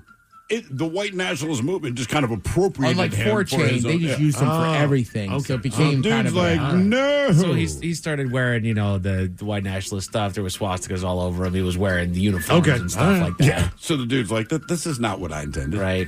And I never got his content, to be fair. Well, the white nationalists did, Mike. Yeah, they're known for their funnies. And being smart. Both of those things. All right, your question. Tell you what, man, the cookouts are healthy. But they can make some mac and cheese, brother. Mayonnaise sandwich. The chicken salad only has raisins. What did you call Caucasian hot sauce? What was it? Mayonnaise. Ranch. Mayonnaise. God damn it. You told me. You see their uniforms? Blue jeans and white shirts. Is that that guy that you Way to watch go, on guys. the cooking guy? Who you like? Oh, the Southern dude? Yeah. Is that what he refers to it as? Hey, dude. Yeah. No, I mean, Okay. but sometimes you just got to know who you are, Yeah. right? It's like, I like mayonnaise. For For the record, I feel like I have to say this now. I am not a white nationalist. I just happen to know who Pepe the Frog is. Sometimes people think you are, though. And I look like I could come off as one. What did you say, a brewer or a white nationalist? Yeah. I look like I work at a brewery, or I could be super racist. If I'm casting a movie, if those are the two, you would get cast for all. We need a brewer in the background, Ted Europe. We need a white nationalist in the background, Ted Europe. Like, You just random gotta- NFL fan. You got to pick the head a little bit more often. Then, Yeah. Ted. Yeah, you're right. The stubbly head does not do you any favors. Yeah. All right, your question. What is the name of the crazy AI computer in the movie 2001: A Space Odyssey? I believe he's in our Hal. office. Got it. Nice job, man. I also would have. It is HAL 9000. I also would have accepted Pepe the Frog. Pepe the Frog. Game is Big Dummy 206-803 round. I'm afraid I can't do that, Dave. There's a black man on board. I'm not letting him onto the space station. I don't have to take that from you. Hello, Austin. Welcome to the men's room. Austin. Hola. Hola. Austin, are you sober or not sober? Sober. Okay. Sober. All right. Austin, our men's room poll. You're going to see a band one last time. Bon Jovi, Aerosmith, Rush, or Hall & Oates? Aerosmith. Aerosmith. Damn, they are killing it today. They better get back out on the road. They're going to make some money. Yeah, it looks that way. Hey, Chad. What up? Have you been watching Chad Powers? I haven't started watching yet. I need to. That's the quarterback one? Yeah. How is it, man? Is it funny? It's funny. It's good. Okay. I talked to somebody the other day. They're like, I'm not even a sports fan, and somehow I've gotten into that show. Really? Okay. I think is it a little Ted Lasso-y, I guess? Probably. Yeah. It is, yeah. And there's only one more episode next week, and then that's the end of the season. How many was it? 8 episodes? 5. Yeah. Damn. 5 episodes. That's a season. All right. Might be 6. Something like that. It's amazing to me how short seasons can be now. All right, your question. What physical property of a diamond do carats measure? So you say, well, it's 3 carats. What the hell are they talking about? Can you repeat that one more time? What physical property of a diamond do carats measure? The clarity? Wait. Mass. Which was news to me. Because it occurred, it's an 8-carat diamond. I know that probably means it's expensive, but also I'm like, what does that mean? Why does it matter? So, yeah, mass. I like a woman with a 4-carat I went to the ass. Diamond Museum. That was actually fascinating. South Africa? Yeah. And what was the fascinating part? Like, what did you find out? There's one. Well, the reason that guy and those the guys that went into the Louvre did not steal that one diamond is because it's cursed. And it's one of the biggest and most precious diamonds in the world. They could have grabbed that thing, but everybody who's tried to steal it or put their hands on it or has owned it or has wore it has died. No really? way. Yes. So you think these guys are like, Just nope. crazy stuff like that. Where you're just like, you're looking at diamonds and there's a story behind you, like, ooh. Would you want that in your museum then? Well, as long as it's not in someone's So, individual as long possession. as it's on display. It's for the world to enjoy. If someone possesses it and owns it, forget about it. Is that the Hope Diamond? No, I thought that was a different one. It's got another name to it. Where did this curse come from? Like, what's the story behind it? Just the people who owned it. Okay.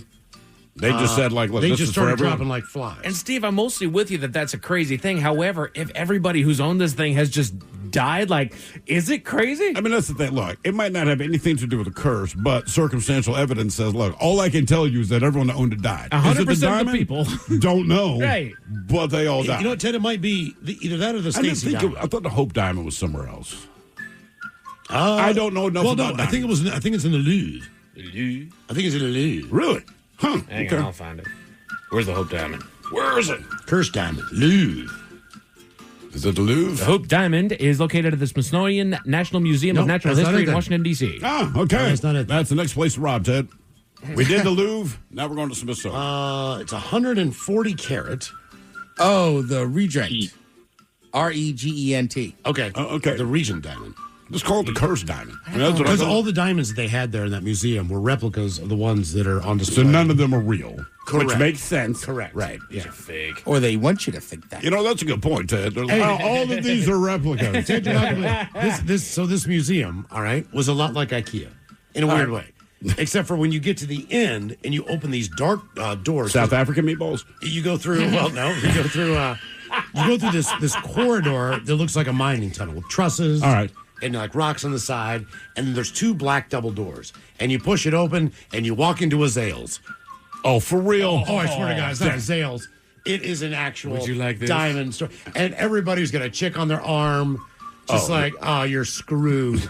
They have set you up, and guess what else they have? Champagne. Oh, of course. Waiters. Would you like a drink? Would you like a How cursed many diamond? beers do you want to put down in a half an hour period while we take your lovely woman around, Mm-hmm. show her the crap? My daughter's just looking at everything. Dad, give me this. I'm like, I'm not your freaking husband. That's what a husband buys, Right. not a dad. Dads don't buy daughters diamonds. Nope. All right. Austin, your question. Prague is the capital of what country? Czech Republic. Nice job. Very good. I'm doing a cross check. Oh, okay. Czech Republic. Pepe job, the Ted. Prague. More of Big Dummy coming up. 206-803-ROCK. Text the To remind you that 60% of sales on Amazon come from independent sellers, here's John from Devil Dog Pet Company. We run our family business from Sterling Heights, Michigan, but we can reach customers all over the country thanks to Amazon. Good boy. Shop small business on Amazon. You're tuned into Auto Intelligence, live from Auto Trader, where data, tools, and your preferences sync to make your car shopping smooth. They're searching inventory. Oh, yeah. They find what you need. They gon' find You it. can make a budget for your wallet to help you succeed. Pricing's precise and true. So true. It's smarter car shopping. Ooh. Just for you. Oh, it's just for you. Find your next ride at autotrader.com. Powered by Auto Intelligence. Is your business ready for what's next? Think about where you want to be in 3 years, 5 years, 10. Growth isn't about numbers. It's having the right specialist by your side. Moss Adams and Baker Tilly have joined forces to create a remarkable new organization. It's one advisory firm with resources, expertise, and vision built specifically to serve the middle market to help you get to what's next. Learn how Baker Tilly can help your business pursue its vision of success. Visit bakertilly.com/combo. With a detailed agent directory you won't find anywhere else, Homes.com is the only place to find the in-depth info home shoppers want. Very in-depth info. Looking for a listing agent's contact info? We've got it. The agent with the most sales in your price range? Easy. Specialized agents with all the up-to-date info on your dream neighborhood? We'll know them. A Pisces who enjoys long walks on the beach? You've got other sites for that. Homes.com. We've done your homework. Come to DSW for the shoes, stay for the fun. Because, let's be honest, if shoe shopping isn't fun, are you even doing it right? So go ahead, try something new. Try something different. Good different. Try something that feels like you. You know, the real you. And then definitely brag about it later. Because at DSW, you've got unlimited freedom to play. Find the shoes that get you at prices that get your budget at DSW stores or at DSW.com. Let us surprise you. guys at 206-803-ROCK. From the Pinky's Plumbing Studio, you're in the men's room. Head Chef coming up at 4:30 with the best burgers in Seattle with Ted's Meat and Potatoes right after the game, known as Big Dummy. 206-803-ROCK. Hello, Justin. Welcome to the men's room. Hola, gentlemen. Hola. Justin, are you sober or not sober? Sober. All right, welcome to Big Dummy. Don't ever let that stop you, man. Okay. You're going to see a band for one last time. Are you taking Bon Jovi, Aerosmith, Rush, or Hall & Oates? I'm going to join this Taryn Daly and go to Rush. You're going to go to Rush. All right. You should join the Daily Mix Morning Show tomorrow at 8:05. You could win those tickets instead of buy them. Win them before you could buy them. Remember that? That was a radio thing back in the day. And then it changed to win them while you can still buy them. That's right. Now we just want you to win them and go. But if you don't go, we'll take the tickets and go ourselves. Exactly. It's one of the great things about people not picking up their tickets. That is a good point. Yeah, the winner never came forward. There's four pairs left. Okay, then. But typically, it's for a band where you understand why they did not come by and pick them up. Just saying. So what you're saying is digital kind of ruined that. That's right. Yeah, pretty much.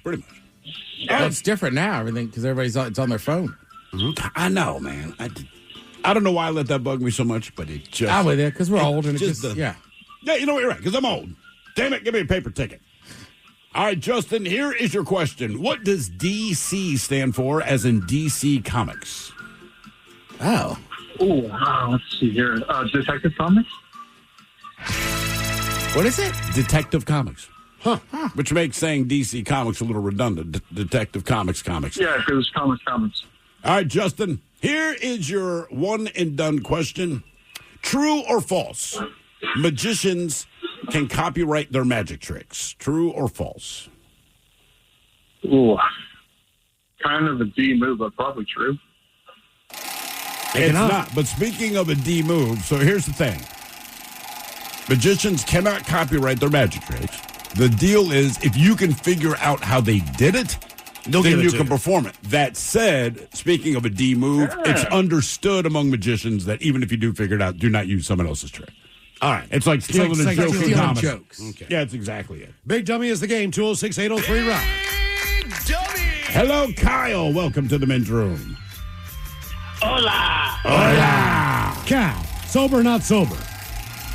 Sober. Sober, Kyle. Welcome to Big Dummy. All right, Kyle, you're going to see a show one last time. You're taking Bon Jovi, Aerosmith, Rush, or Hall & Oates? Aerosmith. Aerosmith it is. Man, oh, man. Okay. All right, Kyle, here's your question. Echo. In Canada, the Juno Award is given in what field? Television, movies, music, or stage? Stage? It is music. It is a fact music. Echo. Echo. Kyle, do you hear that echo in your head? I do not hear an echo. Echo. Maybe one of the crazy ones. That one's something with our phones, right? Or his phone. He might be on a Bluetooth or on speaker or something like that, but yeah, it's not his radio or anything. Stop repeating yourself. I'm sorry. All right, your question. All right.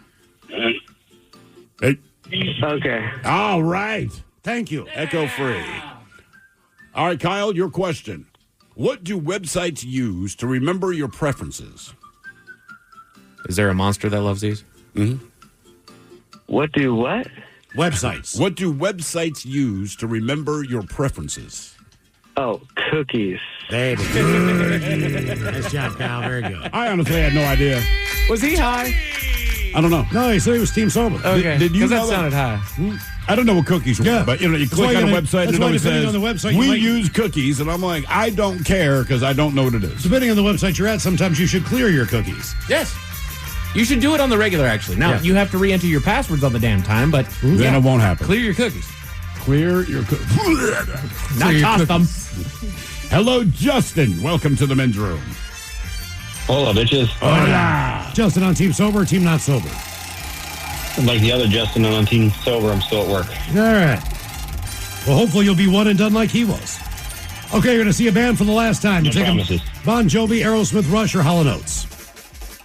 Aerosmith. Good God. All right, your question. What does the zip and zip code stand for? Zip code. Z-I penis. Z-I penis. Trying to think of what the Z would be. The Z I know. Yeah. You do. It makes a great deal of sense. Once you hear it, you go, oh, Jesus, yeah, that makes sense. Mm-hmm. Any ideas? Zone. That's all I got. Zone. All right. Well, you got the first one almost right. Zoning indicator. No, zoning improvement plan. Oh, that makes sense when you hear it. Like, Justin, there's no way you could be one and done on that one, man. Appreciate the sympathy, Miles.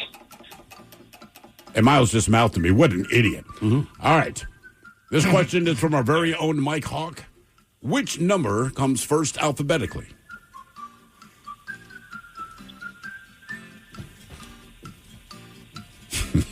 Everybody's thinking. 8? Nice. Wow. Nice, Justin. Yes, indeed. Great job. That was based off of a picture that I saw that between the numbers 10 and 100, what is the number that comes first? It's So just 10 between and 10 and 100? Right. Is That's it why I didn't do it because it's 11? hard to. No, it is not 11. Because 8 is still before 11. Oh, so 80. No. Wait, hold on. So between 10 and 100, Wait. what is the first number that comes alphabetically? Right. And I believe it was 18 is the first one. That makes sense because 11 has a L, right? Instead of the I. Okay. Well done. I got a good one you can do to mess with people. What's that? Talk about like letters and numbers, what comes afterwards. Mm-hmm. So like, what comes after L? Whoa! And you just jab somebody with your elbow. I'm doing that tonight to my son. I was gonna say, I'm doing it to my kid tonight, dude. You're going to get a phone call from the school, man. Oh, I know. Mr. Hill, your son. Was it the bow thing? Good. It's from a weird movie where Burt Reynolds befriends a small kid that helped solve crime and turns him into a cop, too. The hell was this movie? Like 1.5 Cop? That might be the name of it. Look, man, I believe you. I've just never heard of it. He befriends a child. Cop and a half. Cop and a half. Cop and a half. Me and my mom used to watch it. It's stupid, but it's kind of Oh, fun. my God. Hello, Wyatt. Welcome to the men's room. Hola. Hola. Wyatt, are you on team sober or team not sober? We're still working. All right, Wyatt. Where do you work? FedEx. Oh, you do? Oh. Okay. Yeah. Well, thank you for that, man. All right, Wyatt, you're going to see a band one last time. Bon Jovi, Aerosmith, Rush, or Hall & Oates? Oh, Aerosmith. Aerosmith again. Good God. I don't even know why we have a poll now. I don't either. They're crushing it. They really, really are. All right, Wyatt, your question. How many different falling pieces are there in a game of Tetris? Ooh. 4? 6, 7. Over on Twitter, it's pretty tight between Aerosmith and Rush. Oh, really? Yeah. Somehow that makes sense to me. All Some right. couple arguing right now. But I want to see Bon Jovi. Yeah, but I don't want to see women. That's the argument. Honey, we're going to Rush. All right, quiet, Wyatt. Here is your question. Brandy is pure distilled what? No, there's a brand. Cognac. Wine. Wine. You enjoy cognac? You said that like a man who enjoys cognac. Nah, I'm only 21. I've barely even touched the road of alcohol here. All right. What right. What was your first alcoholic beverage legally? Legally, Corona with lime. Okay. What was your first alcoholic beverage? Hang on. Did you like the Corona with lime when you tried it first? Yes. Okay. Okay. So what was your first alcoholic beverage, period? That was, I can't remember if it was Malibu or Captain Morgan, something I stole out of my dad's store. Either one of those. Always rum. It is because, look, man, rum is, it's a little bit sweeter. If you mix it with the right thing, it's palatable. There's a reason why we drink fortified wine when we're younger. It's not that Mad Dog's awesome, but it kind of tastes like orange. Rum doesn't take away the taste of whatever you mix it with. Yeah. And rum usually leads to a good time. Hell yeah. For whatever reason, right? You ever have a rum and Dr. Pepper? Yeah. Mind blowing. No. Spice rum. My brother-in-law and I know that you guys hated it, but we loved that Captain Morgan tattoo stuff in Pepsi. I Black just didn't cherry like it. Pepsi, man. It was great. Write all of these down there, Wyatt. Yeah. Oh, they don't make the tattoo anymore. Y'all ran it out of town. It's my fault then. Yeah. Good. All right. I've been on a big whiskey ginger kick. Okay.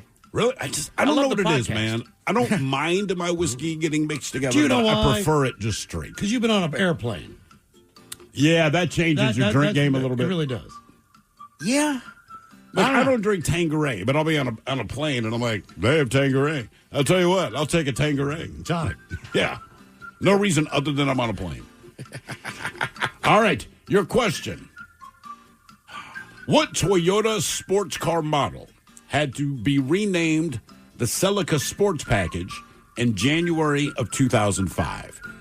That's very big. The hint is January 2000. You're 21, so for you it would be history that happened just as you're born, but 20 years ago. Very significant event in January of 2005. January's the big one. Well, let me rephrase that. I mean, I only know one Toyota sports car. That's the Supra. All right. There was a significant event that you probably heard about that happened in December of 2004. Hence, in January, the next month, Toyota said, let's go ahead and change that name. From Celica? To Celica. To Celica, yeah. I think I know what it is, but I Hold can't on. believe they ever called it that. Why not? Because, I mean, other than this one event that happened in December 2004, in my life, I had never heard. Yep, good call. Wasn't the Supra? Not the Supra. I got no idea here. Yeah, I mean, based on your Tsunami? age, the Tsunami. Oh. It was called the Toyota Tsunami. Oh, no And way. December 2004, what happened in Indonesia happened. Right. So the next month, Toyota said, let's go ahead and switch that bad boy up. No kidding. How that word starts with a T is beyond me. Yeah, I know. They just do things to be difficult. I think it's the base language where it comes from. It is more of a tsunami. So we're saying it wrong, basically. Yeah, hang on. Tsunami. Tsunami. I don't know. I'm with you. I don't think I'd ever really heard of that word until I saw it all over. Yeah. Yeah, it's Japanese. Okay. So that makes sense. Tsunami. Tsunami. All right. Come on, Japan, make it easy. It means harbor wave. Su is harbor and wave is nami. Oh, I mean, made it real simple. Okay. All right, your question. What type of bones does a phrenologist measure? What type of bones does a phrenologist measure?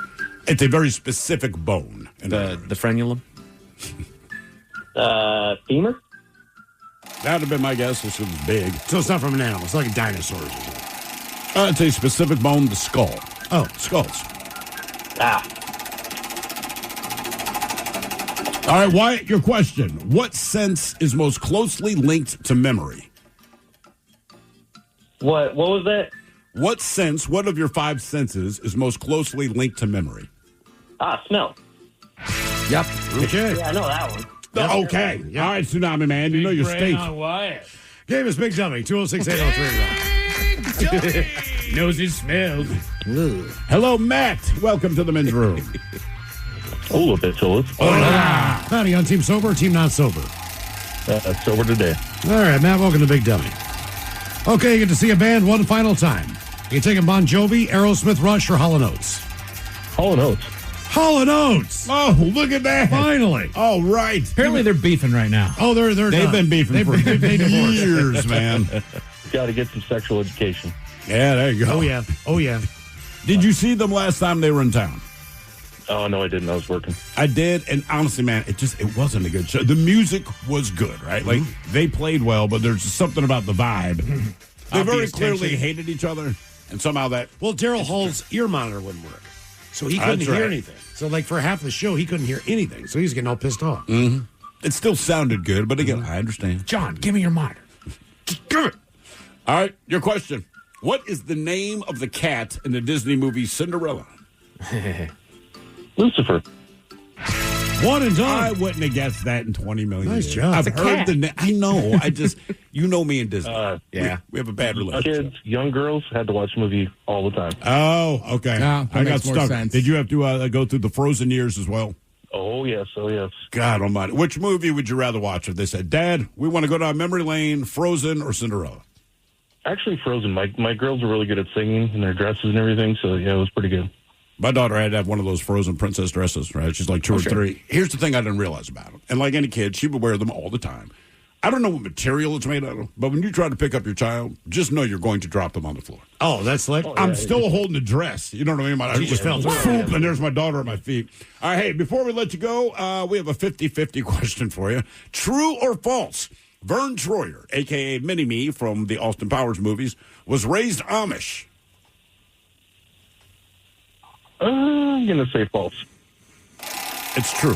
Just a little bit. Burnt. Oh, damn, man. He's just a little of it. He's just a little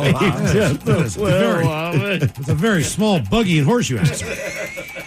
Game is Big Dummy 206-803-RAC. Why is a shoebox on a skateboard? Why is your picnic table so small? Yeah, he doesn't need a horse. He needs like a quarter horse, a little pony. Like a little dog. My Little Pony. A dog. Love your furniture. Is that Play School? Oh, damn. Yeah, but we built it ourselves. I got a whole grocery store in the back. Oh, my God. One of the comments on YouTube. Hall & Oates broke up because one wanted to sell the catalog, and the other said, I can't go for that. All right, well done. Well done. That's very good. Comments are killing it, man. I love these guys. Hello, Randy. Welcome to the men's room. Hola. Randy, sober or not sober? Sober today. All right, Randy, welcome to Big Dummy. Thank you. Okay, men's room poll. You're going to see a band for the last time. You're taking Jovi, Aerosmith, Rush, or Hall & Oates? It's Aerosmith. It is Aerosmith. All right, Randy, your question. What citrus-flavored soft drink was introduced by Coca-Cola in 1979 to compete with Pepsi's Mountain Dew? As a hint, it is not Sprite.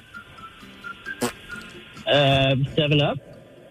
Mellow Yellow. Mellow Yellow. Oh, Mellow Yellow. I thought it was Squirt. God, that was just the worst name. Squirt. Oops, excuse me. Hey, give me a 6-pack of Spooge and... Has anybody ever had a Mellow Yellow? Yes. I've had, not in the last 20, 30 years. Where I'm from in West Virginia, that's the equivalent of bottled water. So if you didn't get... Mellow Yellow used to be cheaper than Mountain Dew. All right. So people would stock up on that because it was, lower price point. Damn. It was like And bottled water. generic cola did not make an equivalent to Mountain Dew. They would cover all the other bases. Did they even try? No. Like a generic? They do lemon, lime, grape, root beer, orange. They did everything. They would not do Mountain Dew. I don't think anyone should try to reproduce Mountain Dew. Yeah, cherry sodas. They do it all. I will say, like, the Sprite is going to be my go-to. Yeah. But about once or twice a year, it's like, yeah, I could go for a Mountain Dew. Really? Yeah. My wife likes them. I don't know, man. It tastes like whatever the ingredients are. I don't know what it's supposed to taste like. I don't know. That's the thing. I don't even know what it's supposed to mimic. The flavor is Mountain Dew. Like, they don't put it in candy flavor. They don't put it in any other flavor. But isn't the There's same no Mountain thing Dew true? flavored ice cream. There's no other flavor that you use it other than Mountain Dew. But I would say it's true of colas. The only thing a cola tastes like is another cola. The only thing Pepsi tastes like is Coke. But what in the like Sprite, you go lemon lime, and you're right. Mountain Dew, no idea. Coca-Cola, it's delicious. But what else could you compare? Here's the weirdest thing about Mountain Dew. The reason that it was created was to mix with whiskey, right, and to mix with moonshine. Mm-hmm. Now, if you go to a bar, very rarely do they have Mountain Dew on the gun. Nope, they do in West Virginia, of course, because of whiskey and Mountain Dew. I'd say the moonshine. But I have never had a Mountain Dew with whiskey, which is the entire reason they produced this stuff. I will say this: I really dislike Mountain Dew. So if I have to have a Mountain Dew, please add whiskey. I'll go old school. I mean, it might be great. I don't know. Just never tried it. Could be. That makes sense, though, dude. When you go to Texas, I remember the first time I went to Dallas, these businessmen came in and they ordered, like, Fireball and something else as a cocktail. And I just kind of was like, you guys don't strike me as Fireball drinkers. They were like, no, but when you mix it with this, it tastes like Dr. Pepper. Mm-hmm. Oh, yeah. What was that, Texas man? is the biggest Dr. Pepper consumer. Well, yeah, that's where it's from. And they love it. Yes, Matter of fact, Dr. Pepper, I want to say, surpassed everybody as the number one selling soft drink beverage in America. I don't get it. In America. Yeah. All right, here is your question, Randy. What was the name of the pig in Charlotte's Web? I have no... Babe? Was it Wilbur? Oscar? It was Wilbur. It was Wilbur. It was Wilbur. Yep, that's Wilbur. How many different famous pigs are there? And I don't mean like Porky and all that. Well, Wilbur. Porky, you give Porky credit. He's a famous pig. Yeah, but he's not a real pig. Because, like, Babe lit it on fire. And then you had, what's the face? Wilbur, Charlotte's Web. You had the pigs in Animal Farm. For some reason, I feel like there's more famous pigs, and I'm just not tracking. Miss Piggy?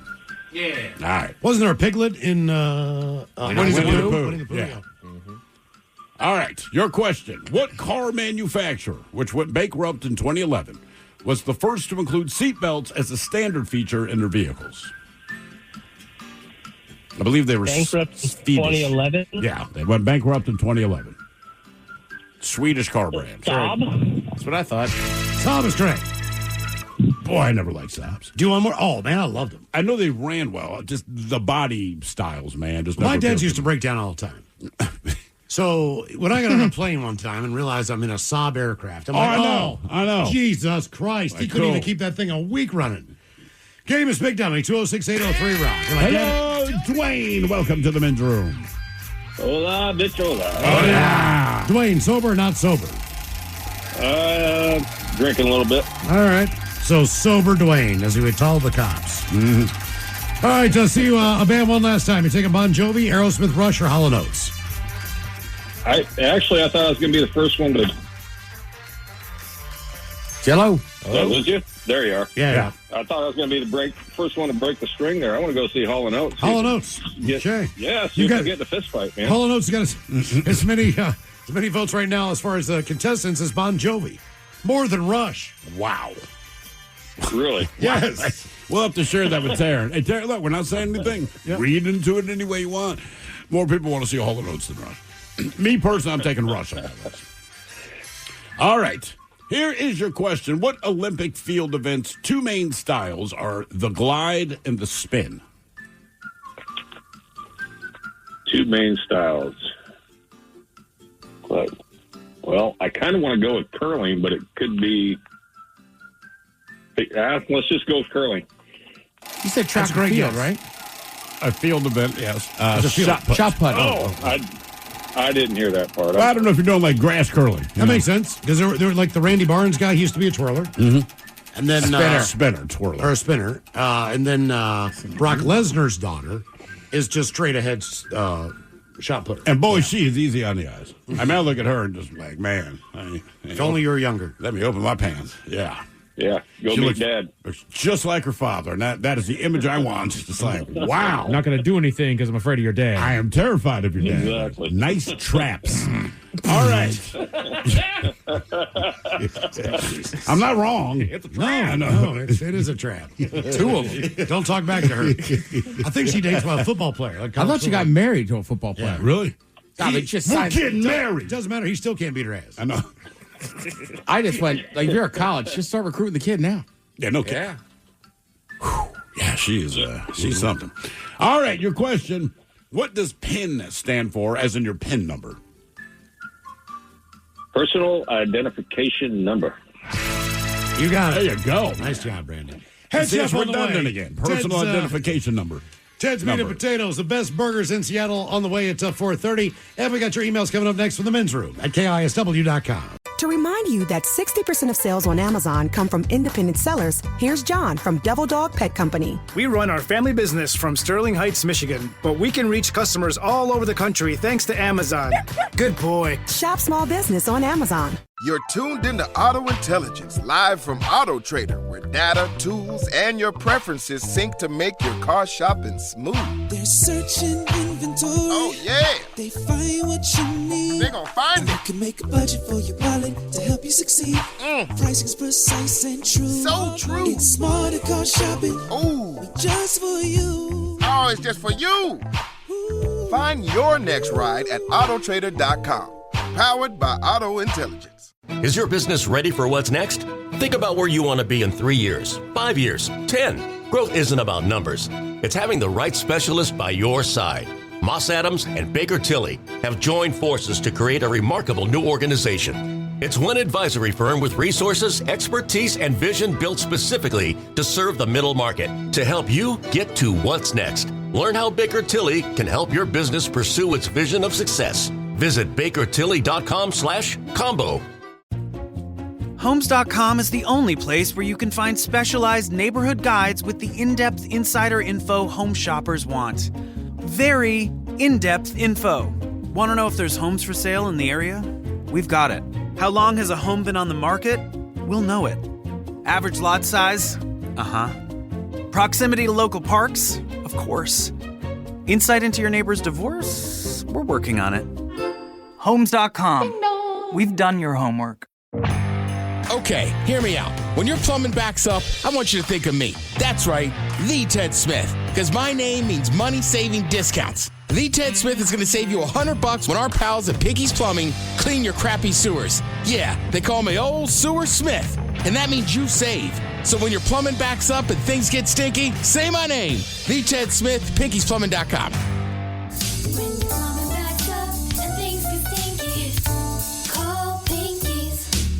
To remind you that 60% of sales on Amazon come from independent sellers, here's John from Devil Dog Pet Company. We run our family business from Sterling Heights, Michigan, but we can reach customers all over the country thanks to Amazon.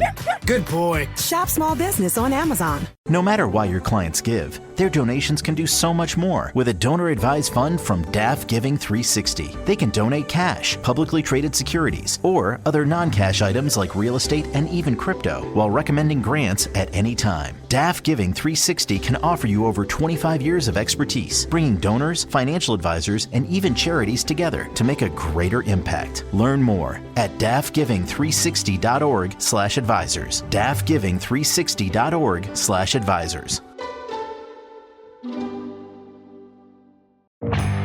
Okay, hear me out. When your plumbing backs up, I want you to think of me. That's right, the Ted Smith. Because my name means money-saving discounts. The Ted Smith is going to save you $100 when our pals at Pinky's Plumbing clean your crappy sewers. Yeah, they call me Old Sewer Smith. And that means you save. So when your plumbing backs up and things get stinky, say my name. The Ted Smith, Pinky'sPlumbing.com.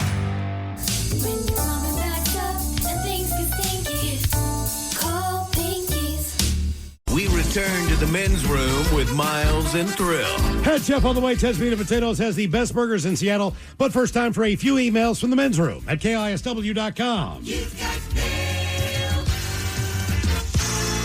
You've got mail. And birthdays brought to you by Men's Room Roasted Red Salsa from San Juan Salsa Company. Dip responsibly. Guys, we'd like to wish Christy a very happy birthday from me and our son D3, the excavator. Can we get a Smell It, Cocaine Ted, and the Captain? Thanks, guys. Yeah. Smell it. Oh, Jesus, my bad. Hang on, my bad. Smell it.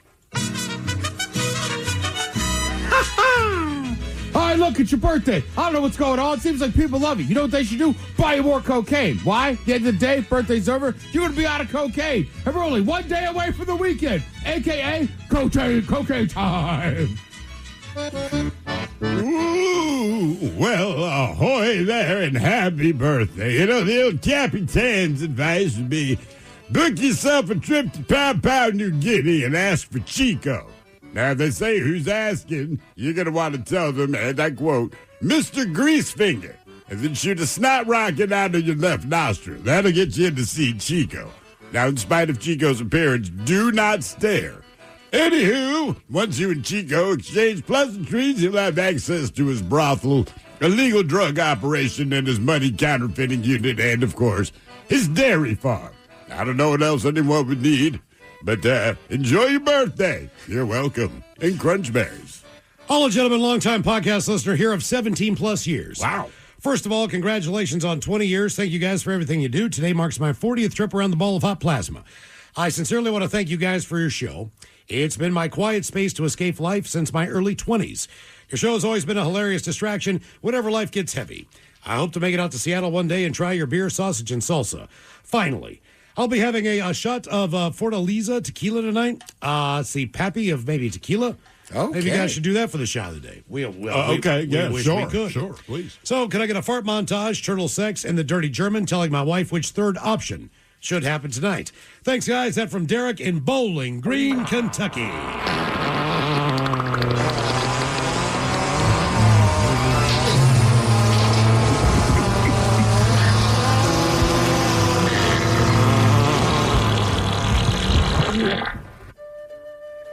Yeah.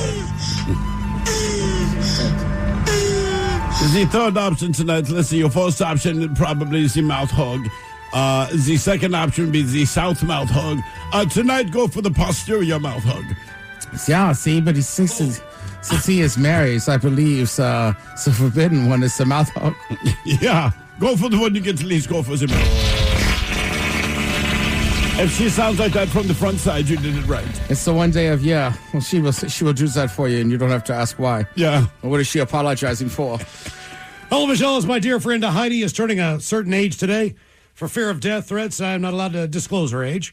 We were high school sweethearts back in the day in the adorable little suburb in the Bay Area known as Vallejo, California. An ideal suburb town where all the gangsters and thugs constantly roam the streets and you had to constantly look over your shoulder for fear of being mugged. Just like the TV show The Wonder Years, she was the Winnie Cooper of my life. I was her Kevin Arnold. Our version of Kevin's friend Paul was actually a guy named Jamal. And he would kick the crap out of anyone. Anyway, can we Just get like Paul. Hey, Paul. Couple of dad jokes for Miles. And I have been tracking these in-action news guys. They are hilarious. Oh, thank you. Any chance she can get a shout-out from Stone and Felix Playboy. Thanks, guys. Out from Brett. But you won't say how old she is? Nope. So we don't know.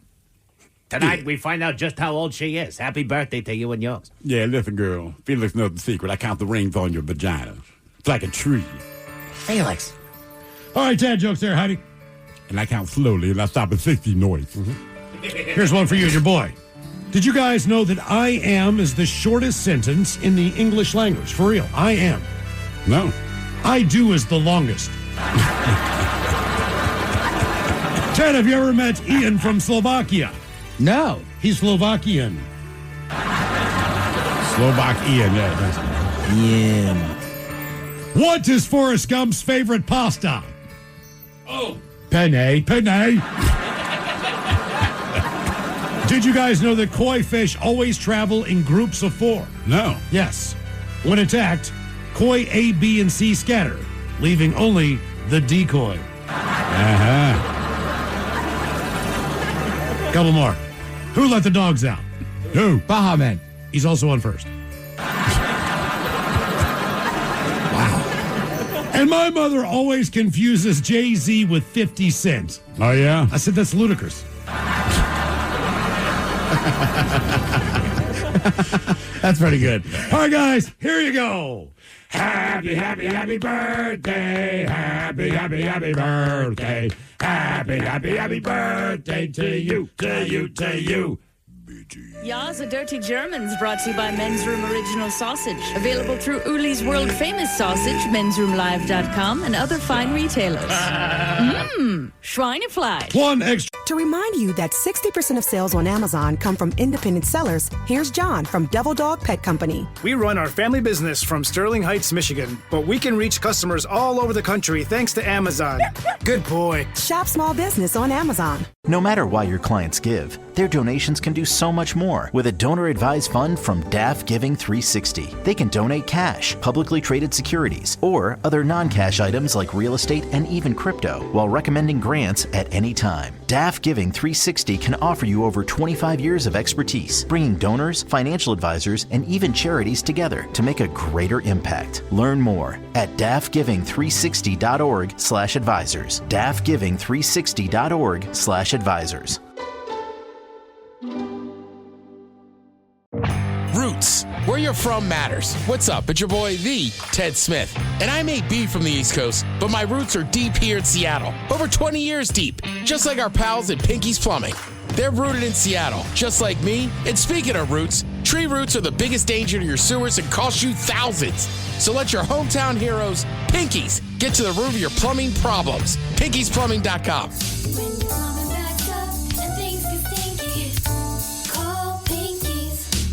This episode is brought to you by Progressive Insurance. Whether you love true crime or comedy, celebrity interviews or news, you call the shots on what's in your podcast queue. And guess what? Now you can call them on your auto insurance too with the Name Your Price tool from Progressive. It works just the way it sounds.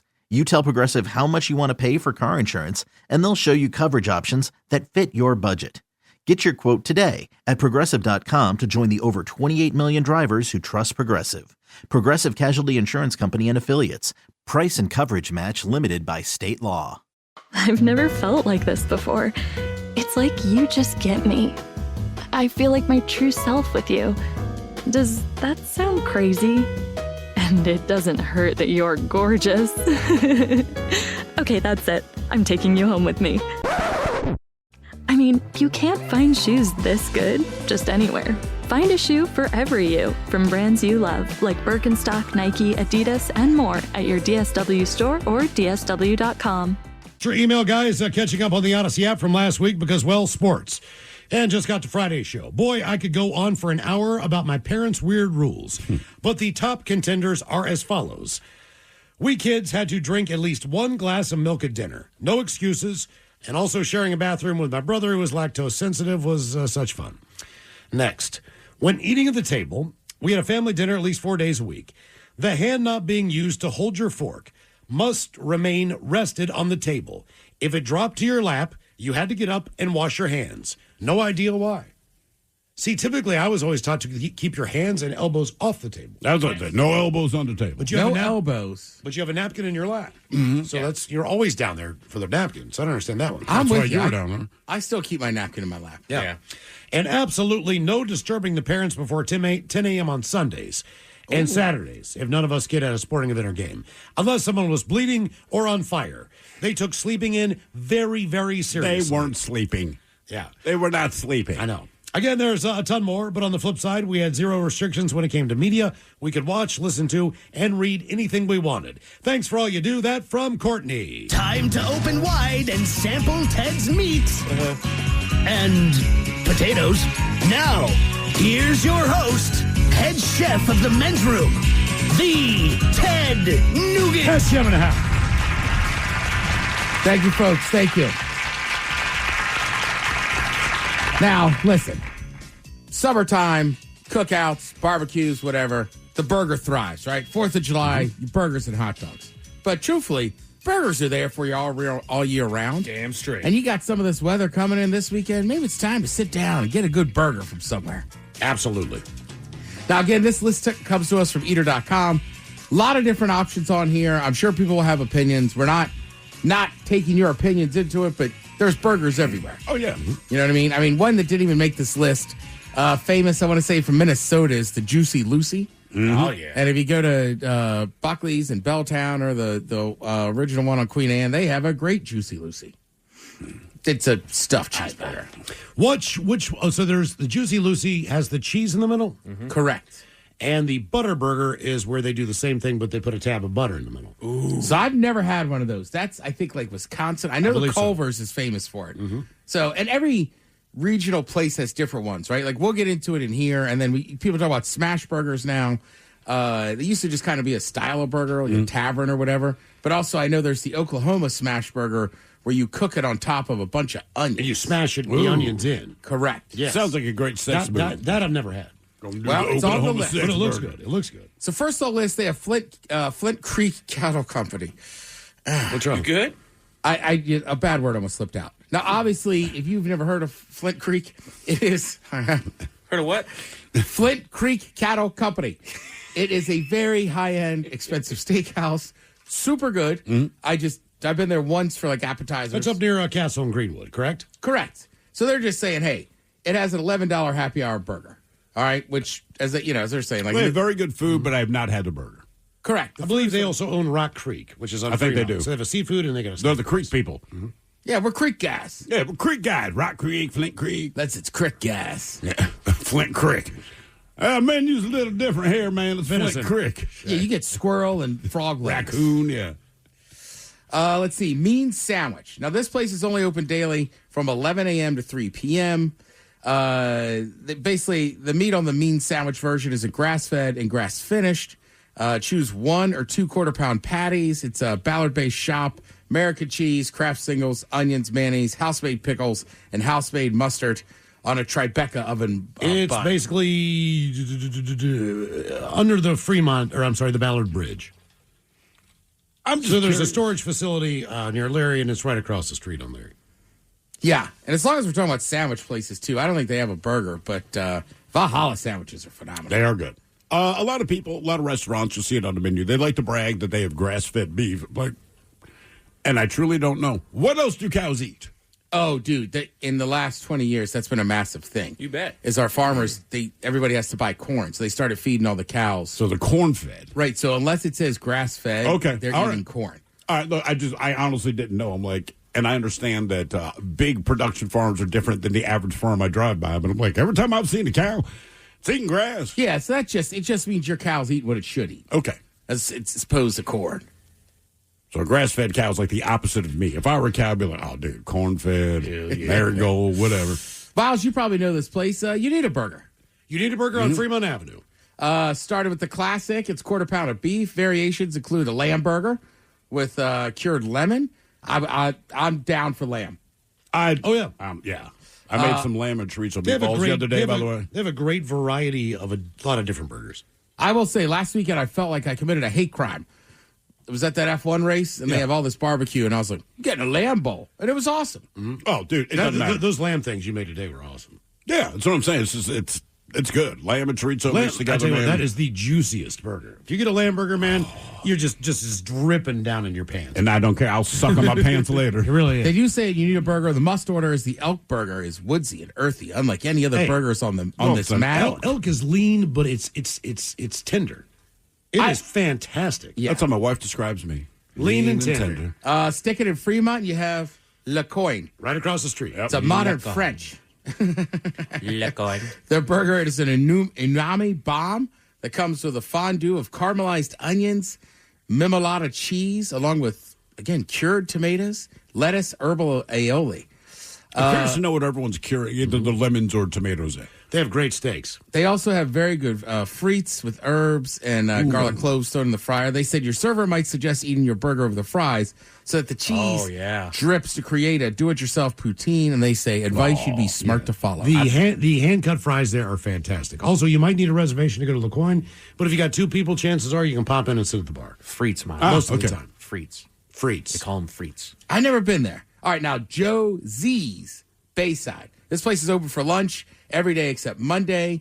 And they say the Oklahoma Smash Burger, this Portage-based place, lacks the telltale tangy mustard that complements it, but they're like, it's still a great burger. Homemade pickles are a nice touch. They have a homemade sesame seed bun that's bulky enough to warrant a second patty. Where do they consider Portage Bay? Is that Ballard? I'm not sure. I really don't know. Yeah, because I'm like Portage Bay. Because there's the Portage Bay restaurants around here, right? But to me, it was just a name. I don't know. So you're just getting a restaurant. Okay. Let's go up to Queen Anne. You have Big Mac's Burger Company. Big Mac's. I've never been there.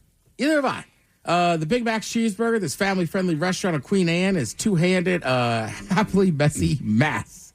They say basically Big Mac lovers will love the nostalgia factor with 2 beef and bacon patties, mac sauce, aged white cheddar, pickles, plus a combination of caramelized white and red raw onions that make it super elevated McDonald's experience. Okay. Yeah. Super elevated McDonald's experience. With caramelized whites. Yeah, it basically sounds like they're trying to do like a Big Mac, but they're like, let's use elevated. Yeah. Better, I mean, we were just talking to the office, right? Like a lot of bars you go to have bar food. Yes. And then sometimes you'll go, and I like that, right? It's like standard bar food. Some places you go where you'll be like, oh, this is kind of like fancier, elevated. Yeah. Like I always call it high. Not elevated. High-end bar food. Yeah. Barrel and bacon. Yeah. Never heard of that. All right. I believe this is Elliott Avenue West, so I believe that's like Queen Anne. Okay. So it's a sibling restaurant to Truffles and Bacon in Las Vegas. The burgers, the Truffles and Bacon signature burger.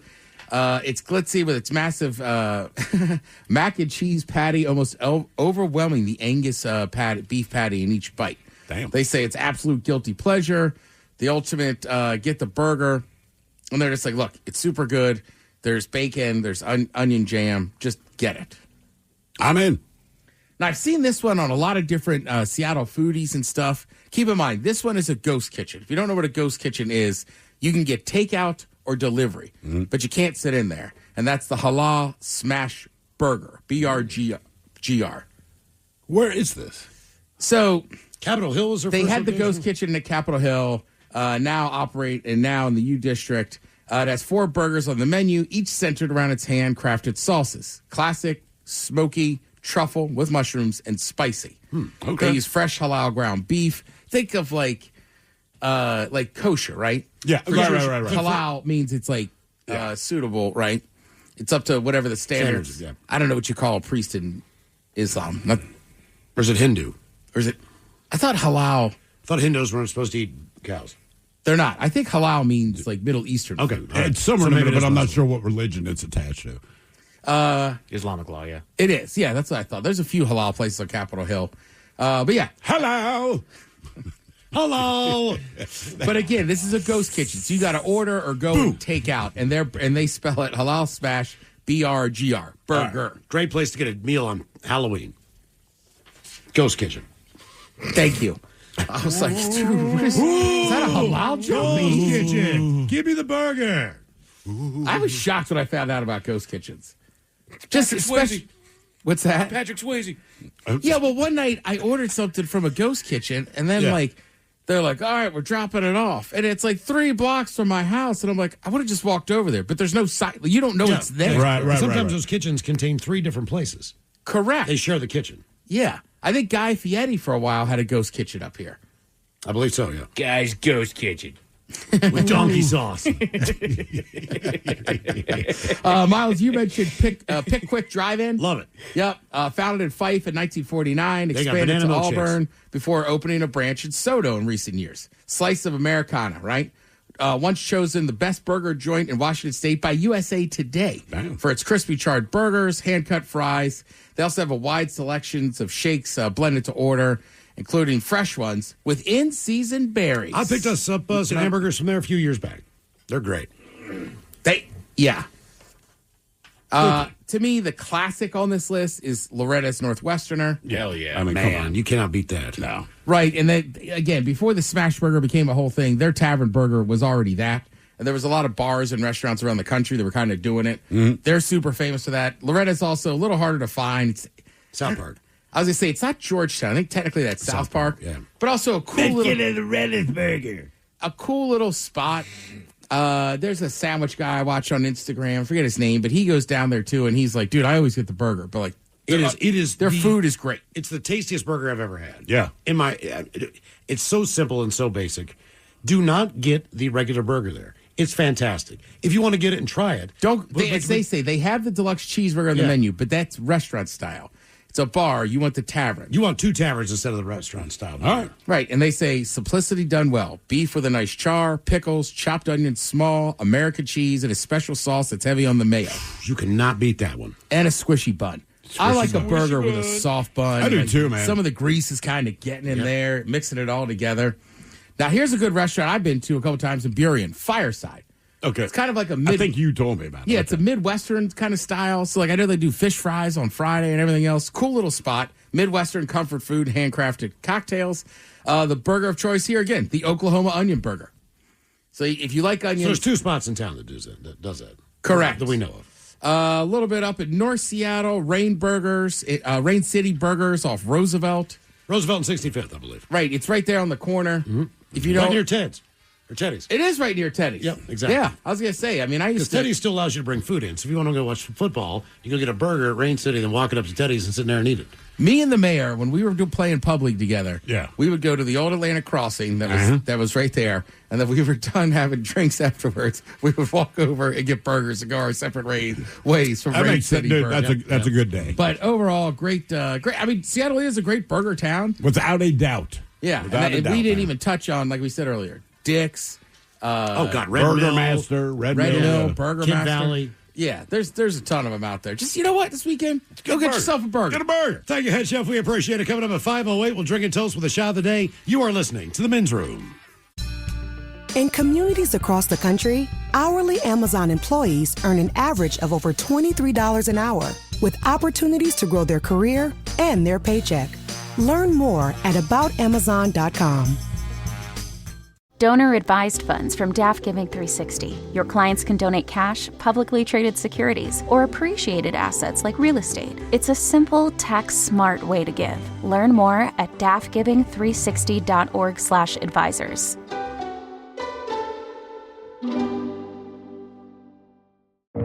Roots. Where you're from matters. What's up? It's your boy, the Ted Smith. And I may be from the East Coast, but my roots are deep here in Seattle. Over 20 years deep. Just like our pals at Pinky's Plumbing. They're rooted in Seattle, just like me. And speaking of roots, tree roots are the biggest danger to your sewers and cost you thousands. So let your hometown heroes, Pinky's, get to the root of your plumbing problems. Pinky'sPlumbing.com.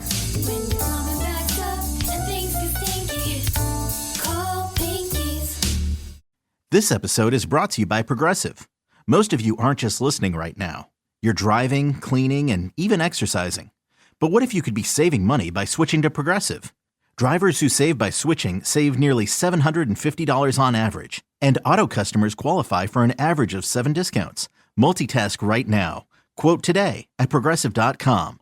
Progressive Casualty Insurance Company and Affiliates. National average 12-month savings of $744 by new customers surveyed who saved with Progressive between June 2022 and May 2023. Potential savings will vary. Discounts not available in all states and situations. Ah, DSW, birthplace of the humble brag. Here, the shoes are so good, no one would ever know how little you paid. If you didn't go telling everyone, that is. And with never-ending options for every style, mood, and occasion, all at really great prices, we'll definitely give you something to brag about. So go ahead, stock up on fresh sneakers from your favorite brands, or try those boots you always secretly knew you could pull off. Find the shoes that get you at prices that get your budget at DSW stores or at DSW.com. Let us surprise you. All right, coming up here at 5:08, we'll drink and toast for the shot of the day. And we do have your headlines on the way at 5:50. But first, quick check out with Mike Hawk and some of the stories and headlines he is not working on. Well, thank you, Miles. A skateboarding pig recently broke the world record for gliding 33 feet in just 11 seconds. What was this competition? The other skateboarding pig that did it in 12. Yes. And his name was, oh, crap, I can't remember. Oh, shoot. It was in honor of Tony Hawk, but it was like Tony Pork or something stupid like that. I'm not even making this up, I swear to Ham Hawk?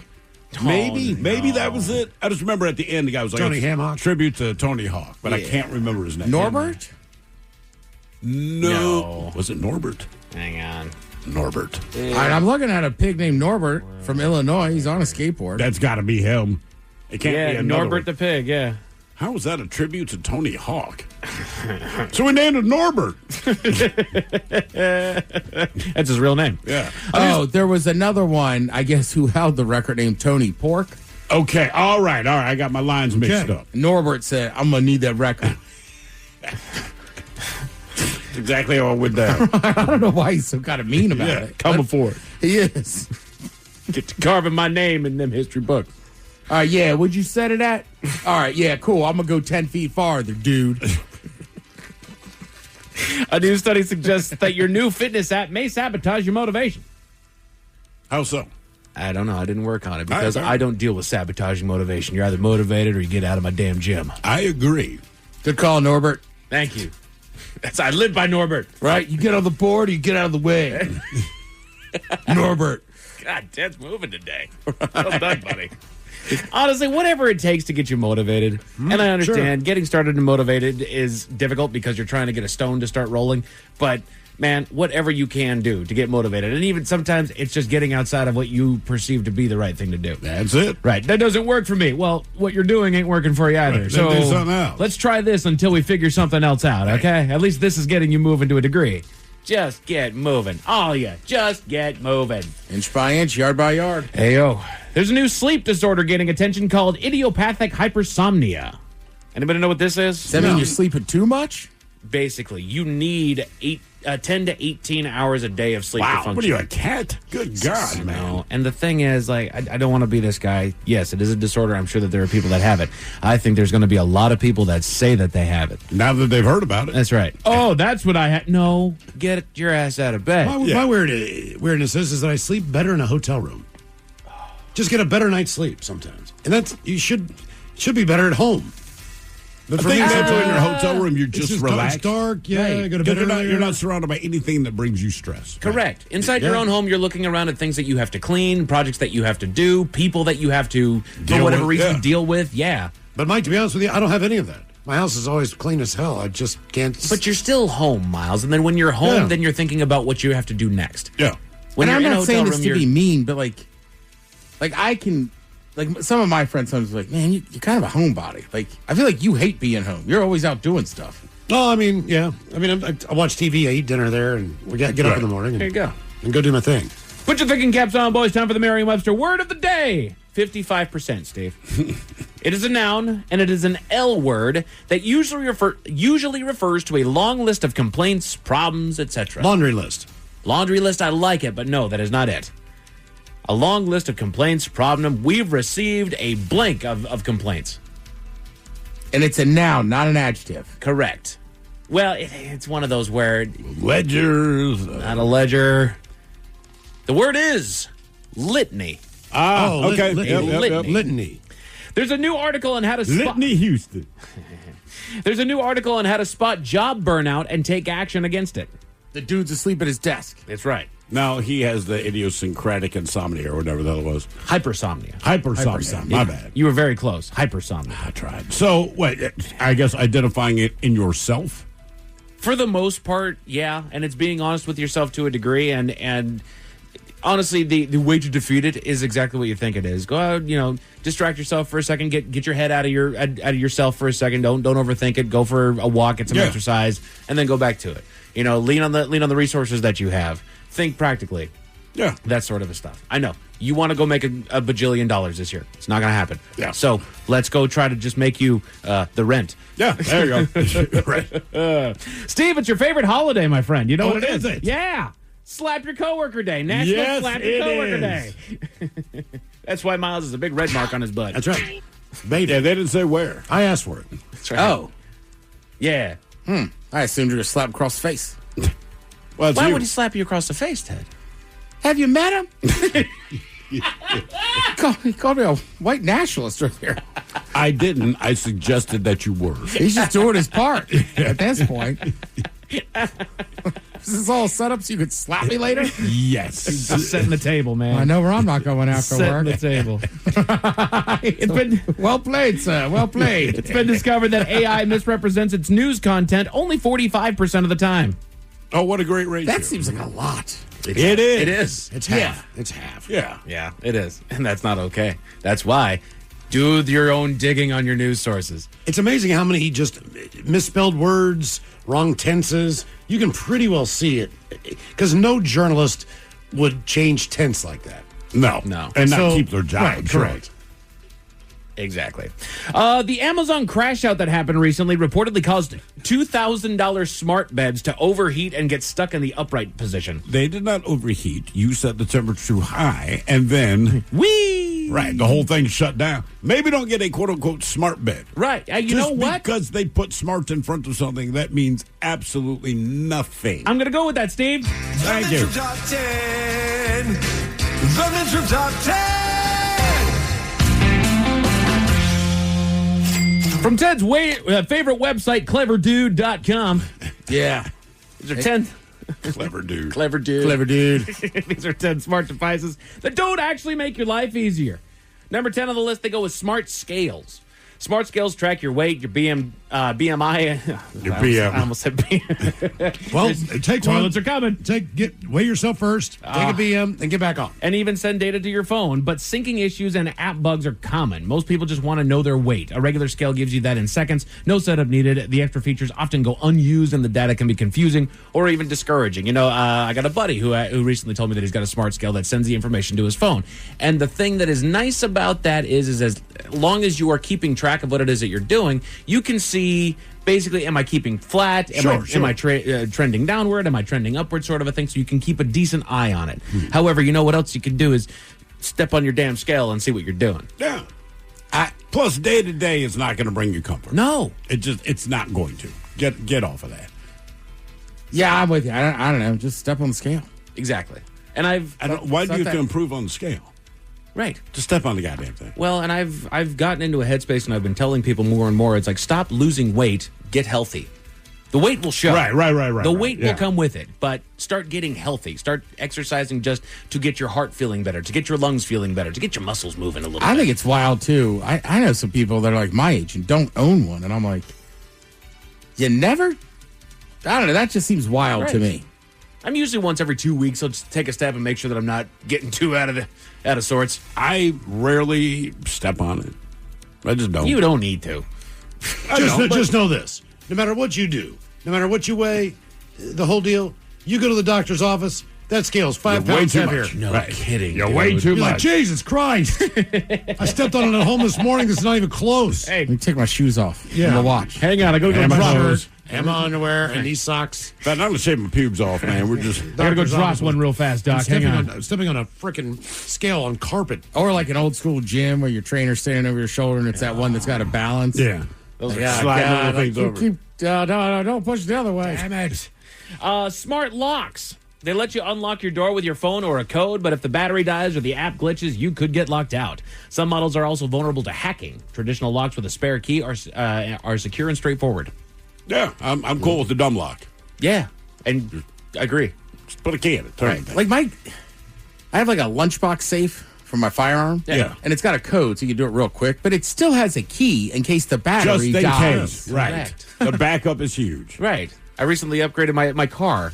It doesn't have a keyhole in it. It doesn't have a key. It has a fob. And I'm sure that I'm sure somewhere in there I can pull out a key, but I wouldn't for the life of me know where to plug it in my car. Right. You know? So, yeah, there's that. I'm an analog guy. I don't think I can start my car with the key. Yeah, I'm with you, Miles. I don't think I can either. I bet you can. It's a push you button. dummy, just put it here, and I'll be like, I've never seen that before. It's inside of the fuse box, stupid. Yeah. Right. For just such an occasion. Smart pet feeders. They promise to feed your pet on a schedule even when you're not at home, but they can jam, lose connection, or run out of power. If you rely on them and they fail, your pet could miss a meal. And they love when that happens. Don't do it when you're home. Do it when you're away. So if you're taking a weekend and you have a cat, that thing's going to be just fine for 2 or 3 days. Yeah. But typically you should feed them so that they're on their own schedule and they know those cues. Yeah. My cat has a bowl full of food, and when she is hungry, she eats. Yeah. The only person in the world excited about a can opener is a cat. Yeah, okay. We had to stop free feeding our cats. My little Really? my little baby girl got into a big baby girl, and we can't have that no more. Oh, Dude, I know a guy that's got one of those Australian Shepherds? Blue Heeler? Australian Shepherd. That thing is so smart. An Aussie, yes. That it eats at 5 o'clock. It'll get up in the morning, like he said, and kind of ask for food, but he sits it out, and it won't touch it till 5 p.m. on the dot. And I was with him in Montana. I said, we're in a different time zone. He's like, I don't know how that dog knows. It knows. Damn. And we sat there. We were drinking beers from about 4:30. We stopped playing cornhole. And at 5 on the dime, that damn dog went over. Hello. Ate its dinner. That is crazy. It's wild. Even with the time change. Right, like, how does the dog know? iPhone. Yeah. He's probably wearing a smartwatch. He's going to blow his mind, dude. Hang on. 10 smart devices that don't actually make life easier. Smart showers. They let you set the perfect temperature or start the water from your phone. But installation is expensive and repairs can be tough. If the system fails, you might not get any water at all. Do you need to start your shower with your phone? You know what? Back in the day, I remember it took forever for the water to get hot, but in my life now, no. The only practical application I can think about that is if you have a starter for your car. Yes. And you live in a cold weather environment. I've used it and I've loved the doors are still locked, so no one's going to steal it. Right. But other than that, why try to make your life more complicated than it is? Because this stuff's going to break. I don't want the same temperature every shower. No. I generally in the morning will turn it on, brush my teeth, and it's usually heated up to about where I want it. All right. There you go. Smart plugs. They let you control your devices from your phone with your voice, but they often need their own app and can be tricky to set up. If your Wi-Fi is spotty, the plugs might not work at all. Plus, you have to remember which plug controls what. For many, just flipping a switch is faster and less confusing. I'm right there. What is the simple way to get this thing that I want to accomplish done? Exactly. Then let's do it that way. Smart coffee makers. They let you start brewing from your phone or set a schedule, but setting up the app, connecting to Wi-Fi, keeping everything updated can be a hassle. If the app fails, you might not get your morning coffee. Honestly, Just make a cup the one of that we coffee. got here has a timer on it, and I think that's about as smart as I ever want my coffee machine to be. Yeah, like you could set it before you go to bed. Sure. Right. Yeah. Right. 10 smart devices that don't actually make life any easier. Smart toilets. They offer heated seats, automatic flushing, and even built-in speakers. For your butt. See, I'm a country fan and a rock fan, but my butt just loves to listen to, Katy Perry. I was saying, does it know it's what gotta your be- butt wants to It's hear? got to be poop songs, like "Drop a Bomb on Me." You just need to come up with like a playlist that you throw Mr. down. Brownstone. It's kind of odd. Mine really likes death metal. Nice. Just big Cannibal Corpse fan. Dying Fetus. Brown Eyed Girl. Oh, Dying Fetus would be bad in the toilet. Only in the women's bathroom. Smart mirrors. Smart mirror can show you the weather, the news, or your calendar while you brush your teeth. But do you really need all that? Most people check their phone for updates anyway. Smart mirrors are expensive and can be hard to install. If the display fails, you're left with a regular mirror that costs a lot more. What about a smart ass mirror? Not that shirt, dude. It's called a date. Doesn't. You don't need that. Just go out with somebody. You wearing that to dinner? Okay. You're wearing that shirt, huh? Just has a big thumbs up that shows up, Yeah, or thumbs yeah. down that shows up. You taking those thighs? I'm going to take this shirt. Wearing that on a date, my man? You plan on getting laid, or is this a friendly? You taking those cankles? I'm taking this shirt. You're right. That shirt. That shirt looks better than a workout today. Oh, you really think you can walk in those shoes? Oh, we're still on the last loop of the belt, huh? Oh, okay. Don't let me guess. I'm going to pull up right in front of the place because you can't walk. Cool. But you worry about my shirt. All right, Ace Frehley. Smart light bulbs. They let you change color or set schedules from your phone, but they need a stable Wi-Fi connection and often require their own app. If your internet goes down, so do your lights. Sometimes a simple wall switch gets the job done. And faster. I will say, I have some friends that have this, and I really like it. But sometimes I was just like, can we just stop changing the colors? Right. We've been setting a mood like on the half hour, every half hour. You don't need to. Yeah. Miles, do you have dimmer switches? Yes. I knew it. Dimmer switches are cool. Well, they came in with my home. Okay. Well, I have those canned. I got a dimmer switch. It's called a fifth of whiskey. Yeah. Lights going dark. And then this is the last smart device that does not actually make your life any easier. Wife, smart refrigerators. Does she want a smart refrigerator? Yes! Why? Because she wants to have YouTube on the refrigerator while we make food. Are you serious? Yes. Buy a little TV. Thank you! Oh, sorry. If we oriented the damn living room the way I wanted to, we could turn the TV in to where we could see it from the kitchen. Doesn't she have a laptop? Yeah. Just take that in there and put on YouTube. I know, Miles. We need to have a doggone smart refrigerator. You're just going to stand in front of the refrigerator and watch television? No, it's going to be on in the background. Oh. Look, it's got a little screen that shows inside the fridge. You know what else can do it? Open the... This is an easy battle, Mike, to win. This is just logic. I know. Sometimes they don't work in logic, Miles. You know this. You were married twice. Logic has nothing to do with it. That's why I'm saying this. I know. So, no, it's not an easy one to win, Miles, because it's logic. Yeah. I really enjoy the calm these days. I'm going to go golf. The peace. A woman in New Jersey was shot in a pizza shop, Miles. Okay. Because she didn't fit logic, but I'll tell you about it at 5:50. Thank you, sir. Headlines are coming up at 5:50 in the meantime. Have we made it to drinking time? Somebody out there deserves to be recognized. And the men's room knows just who it is. So to you, we say, bottoms up, sailor. You're the toast of our shot of the day. Drink time it is, and as usual, we head to the drink desk and Steve Thrill-Hill to find out who we're toasting. Yes, indeed. And today we toast 76-year-old John Moss of Tampa, Florida. Yes, he is 76 years old. Yes, he lives in Florida. So if you think he might be a little salty or crotchety, you're probably right. And to convince everyone that it's true, he's one of those guys. He owns a house. And in front of his house, he has a sign that says, absolutely no drugs allowed on premises. Oh, yeah. He was arrested and hit with multiple charges of drug trafficking. No. After a search of his home turned up a ton of drugs on his premises. Again, 76 years old, absolutely no drugs on my premises.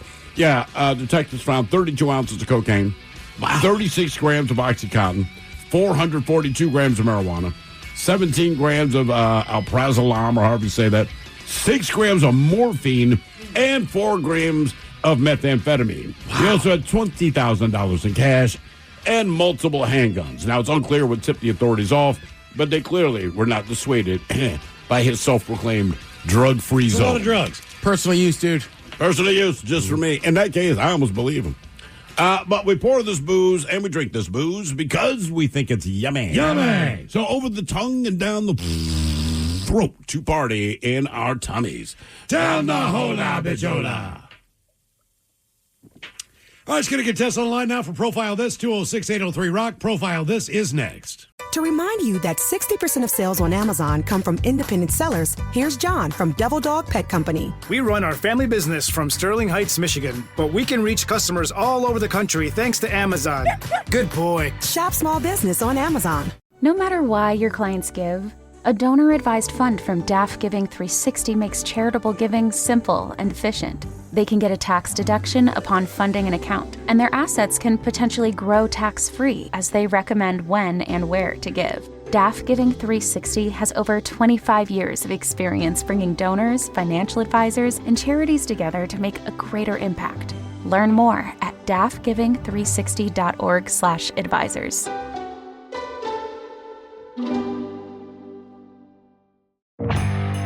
Okay, hear me out. When your plumbing backs up, I want you to think of me. That's right, the Ted Smith. Because my name means money-saving discounts. The Ted Smith is going to save you $100 when our pals at Pinky's Plumbing clean your crappy sewers. Yeah, they call me Old Sewer Smith. And that means you save. So when your plumbing backs up and things get stinky, say my name. The Ted Smith, Pinky'sPlumbing.com.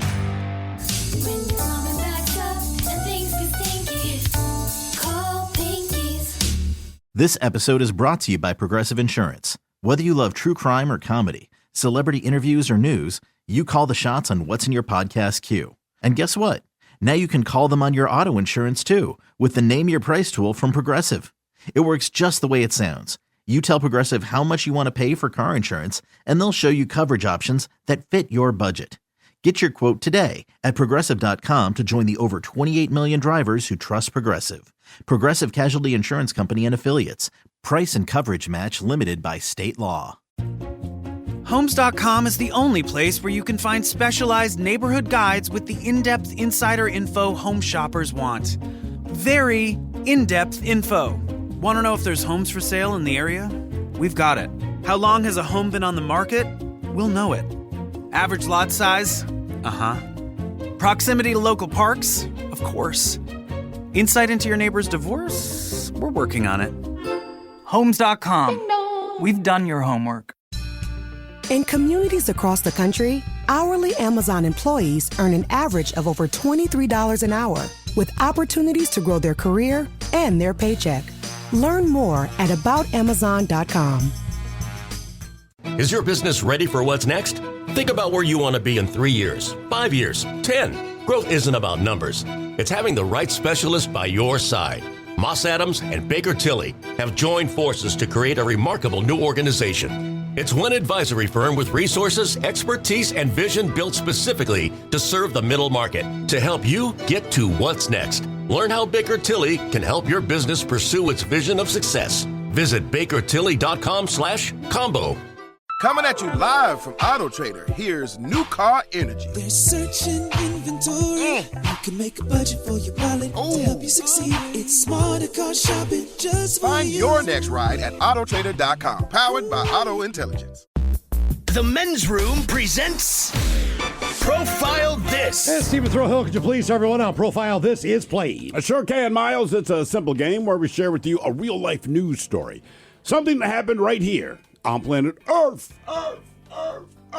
Earth. And as you listen to the story, based on the stereotypes you believe to be true of people and the decisions that people make, we'll ask you what it is you think makes the story a story. Now, today, you gentlemen will be competing against one another. Game As on. always, Game on. you have your choice of 1 of 3 categories. We have Bite Me. In other words, what did someone find in their food? Hit Me with Your Best Shot, where you guess the unconventional object someone used as a weapon. And finally today, Animalize This, where you guess the animal responsible for causing the problem. Bite me, dude. Just eat it. Get yourself an egg and beat it. See, I never know how to take it when you say it. But here's the story. Reports, The way it sounds. Reports of foreign items found in food items such as sausages and dim sum across different regions of China have sparked a major food safety scare. On October 13th, a woman in Jilin province, she discovered such items in a sausage bought for her child. Simultaneously, 2 more of the same objects were found in dim sum at a popular restaurant in Dongguan City, while another of the same item surfaced in a walnut cake purchased in Shanghai. Now, authorities in multiple provinces, they've launched thorough investigations into these, quote, shocking incidents. Now, consumers express outrage as items were found in common food products across 3 different provinces in China. The vendor of the sausage initially denied the presence, but apologized after market supervisors intervened. The dim sum restaurant stated their product came directly from central production, unable to explain the contamination. Meanwhile, a well-known supermarket chain in Shanghai, they acknowledged the incident and promised an immediate investigation. Again, this is walnut cakes, dim sum, and sausages. So these items are just getting spread around everywhere. Food safety authorities, they have since intensified inspections and enforcement actions in implicated factories and outlets. Now, some speculate that the objects may have accidentally fallen from workers during food production. Compensation claims and official investigations are underway, although previous similar cases often ended with private settlements, underscoring the need for greater transparency and systemic reform. In the meantime, the question is, what were people finding in the food across China, no matter what the food was? Was it human teeth? Was it cigarette butts? Was it latex bits, as in from gloves? Or was it Band-Aids? So teeth, cigarette butts, latex bits, or Band-Aids. What are people finding? No matter what kind of food they are getting, these objects keep showing up. Again, a walnut cake in one province, 2 separate restaurants in the dim sum in a different province, and then a third province and a sausage. I like cigarette butts. For the record, it sounds like a lovely meal. A couple sausages, little dim sum. It really does. And a walnut cake. Yeah, seriously. Like, you're eating right. Yeah, cigarette butts feels right, but honestly, it's kind of spooky. They keep finding human teeth, dude. Human teeth? Human teeth. See, and I think that there's a lot of hands on all these products, and I think that there's a lot of little latex bits that they're finding Latex all over bits. the place. And we're hoping it's from gloves. Yeah. What did they find there in China in the food? Was it human teeth, cigarette butts, latex bits, or Band-Aids? We will find out next. That was a teeth. To remind you that 60% of sales on Amazon come from independent sellers, here's John from Devil Dog Pet Company. We run our family business from Sterling Heights, Michigan, but we can reach customers all over the country thanks to Amazon. Good boy. Shop small business on Amazon. Is your business ready for what's next? Think about where you want to be in 3 years, 5 years, 10. Growth isn't about numbers. It's having the right specialist by your side. Moss Adams and Baker Tilly have joined forces to create a remarkable new organization. It's one advisory firm with resources, expertise, and vision built specifically to serve the middle market to help you get to what's next. Learn how Baker Tilly can help your business pursue its vision of success. Visit bakertilly.com/combo. You're tuned into Auto Intelligence, live from Auto Trader, where data, tools, and your preferences sync to make your car shopping smooth. They're searching inventory. Oh, yeah. They find what you need. They're gonna find it. You can make a budget for your wallet to help you succeed. Pricing's precise and true. So true. It's smarter car shopping. Ooh. Just for you. Oh, it's just for you. Find your next ride at autotrader.com. Powered by Auto Intelligence. You are listening to The Men's Room. The debauchery rolls on. You're listening to The Men's Room with Miles and Thrill. 99.9 KISW. Categories by me on profile. This 4 items found in different areas of China. And everything from sausage to dim sum and cakes. It was the same in all of those foods. Question is, what were they finding? Human teeth, cigarette butts, latex bits, or Band-Aids? And let us start with Miles Montgomery. You went with the old cigarette butts, which makes sense. They suspect it's coming from human beings. Nope. It is not. I want to say China's one of the heaviest smoking populations, too. Like I want to say in the States, it's right around 12% of people smoke. China, I just read this, like 41% of people smoke. Wow. So, and they don't really care if you smoke in a factory, whatever. Makes sense, not the right answer. Mike, you went with latex bits. Damn. Assuming gloves. Yeah. Ted hopes it's gloves. It is not that. And Ted, you went with human teeth. Human teeth. Unfortunately, Oh, no you are way. correct. That is just, it's the No most disturbing way. one, so that's why I took it. Right? Why are human teeth falling into the food? I don't know. What you got to consider. It's not like they're pouring them in there. These are clearly falling out of the mouths of their workers. But it's so many different types of food across it. And China is a very large country. Like the Yes. States, right? 3 different provinces. And human teeth are showing up in your walnut cakes, your dim sum. Well, that says a lot There about is the, no food. There's no dentistry. Yeah, that told you. Well, and the smoking rate. And the smoke. There you go. Now for all TV news all the time, it's time for TV Time with Ted. And now, because your pathetic life is confined to countless hours in front of a talking box, the Men's Room presents TV Time with Ted. All right, your choices today. You got Seth Meyers. You got the Jimmys. Fallon and Kimmel. Colbert. Steven. Or Ted Smith. Is it Ted or is it late night? And it's right there. The title. These guys have teams of talented writers come up with their monologues each and every night. It is up to you to determine, is this an actual late night joke and from whom, or could it be a the Ted Smith original? CEO Starbucks says the consumers may now be able to order drinks with AI by simply talking to their phones. Wow. Talking into your phone to place an order. The future is here. The Ted Smith. Fallon. Fallon. The CEO of Starbucks said that customers may soon be able to order drinks with AI by simply talking to their phones. Wow, talking into a phone to place an order? The future is here. The brewer of Busch Light is hosting the largest private gathering of people named Hunter. The previous record was held by any lacrosse team. DJ Smith. Seth Meyers. Damn it. The brewer of Busch Light is planning to host the largest private gathering of people named Hunter. The previous record was held by every lacrosse team. I figured lacrosse would throw you guys off. That's absolutely what it is. The rare moment where Ted's excitement is not about his own joke, but about the fact that somebody else's joke sounds like what he would write. Yeah. Hey, lacrosse, man. Busch Light and lacrosse, man. A man in Kentucky who's been struck by lightning not once, but twice, which is harder than hitting the lottery, has questions. Many like, why me? Ted Smith. Seth. That was me. Seriously, the article was like, now he knows when storms are coming. Like, I bet he does. Yes. Yeah. Look out. The Louvre is back open after falling victim to a jewel heist. People saw how long the line were and were like, we could just go through the window. Seth. Fallon. That should be Fallon. The Louvre reopened for the first time since Sunday's massive heist. Yep, people saw the long line and were like, we can just go through the window. Now, do you guys ever watch any of the trashy dating shows? Yes. I do not. Well, I was about to say, I know Mike does. Love is Blind, or what was the one that was like Love Island?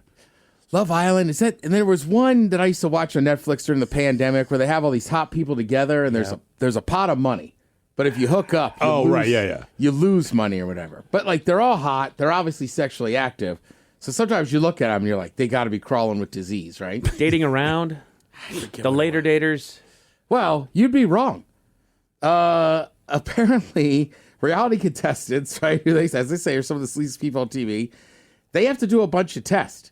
TMZ spoke with a reality TV casting director named Kristen Mall. So she talked about what it takes to make the cast.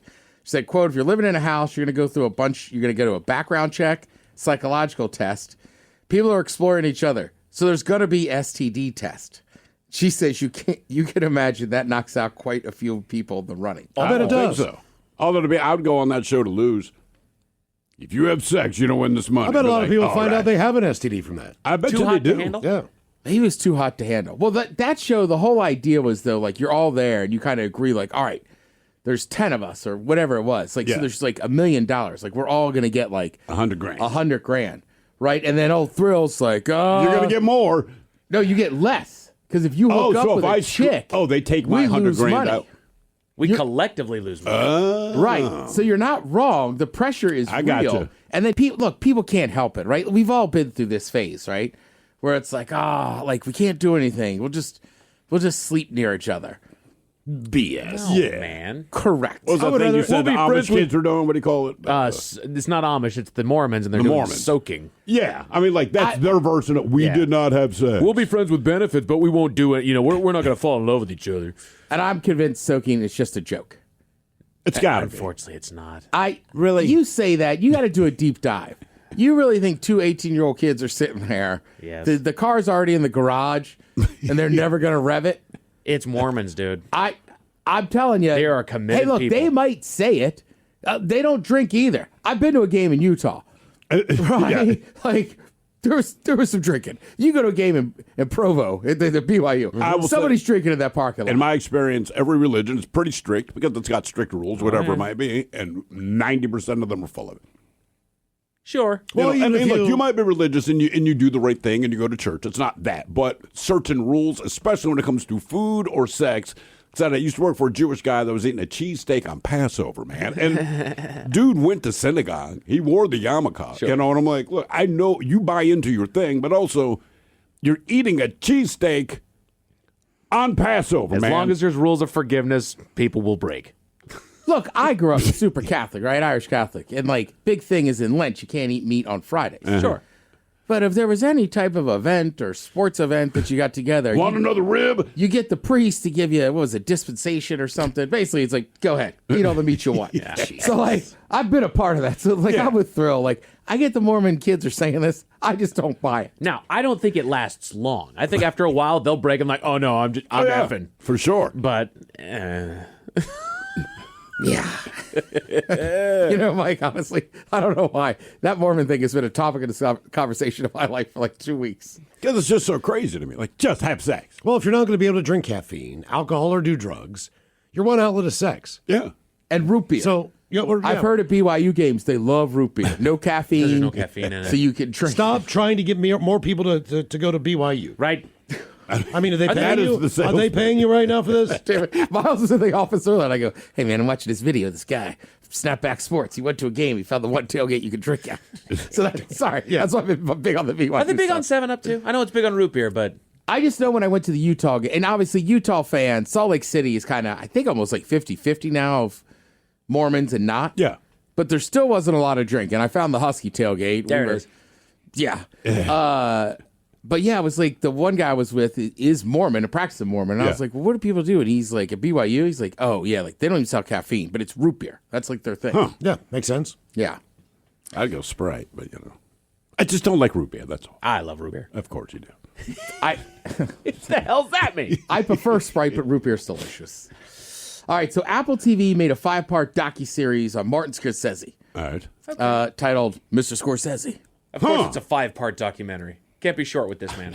What I say? That's a good point. It's a 5-part documentary. No, we're going to say all of his movies are like 18 hours long, Right. so it makes sense. It would have been 3 parts, but it's about you. Right. I still like my mom was all fired up because remember he made The Irishman? Yeah. Yeah. She's like, there's no Irish guys in it. It's all Italian It's dude. De Niro. Right. The usual suspects. Right.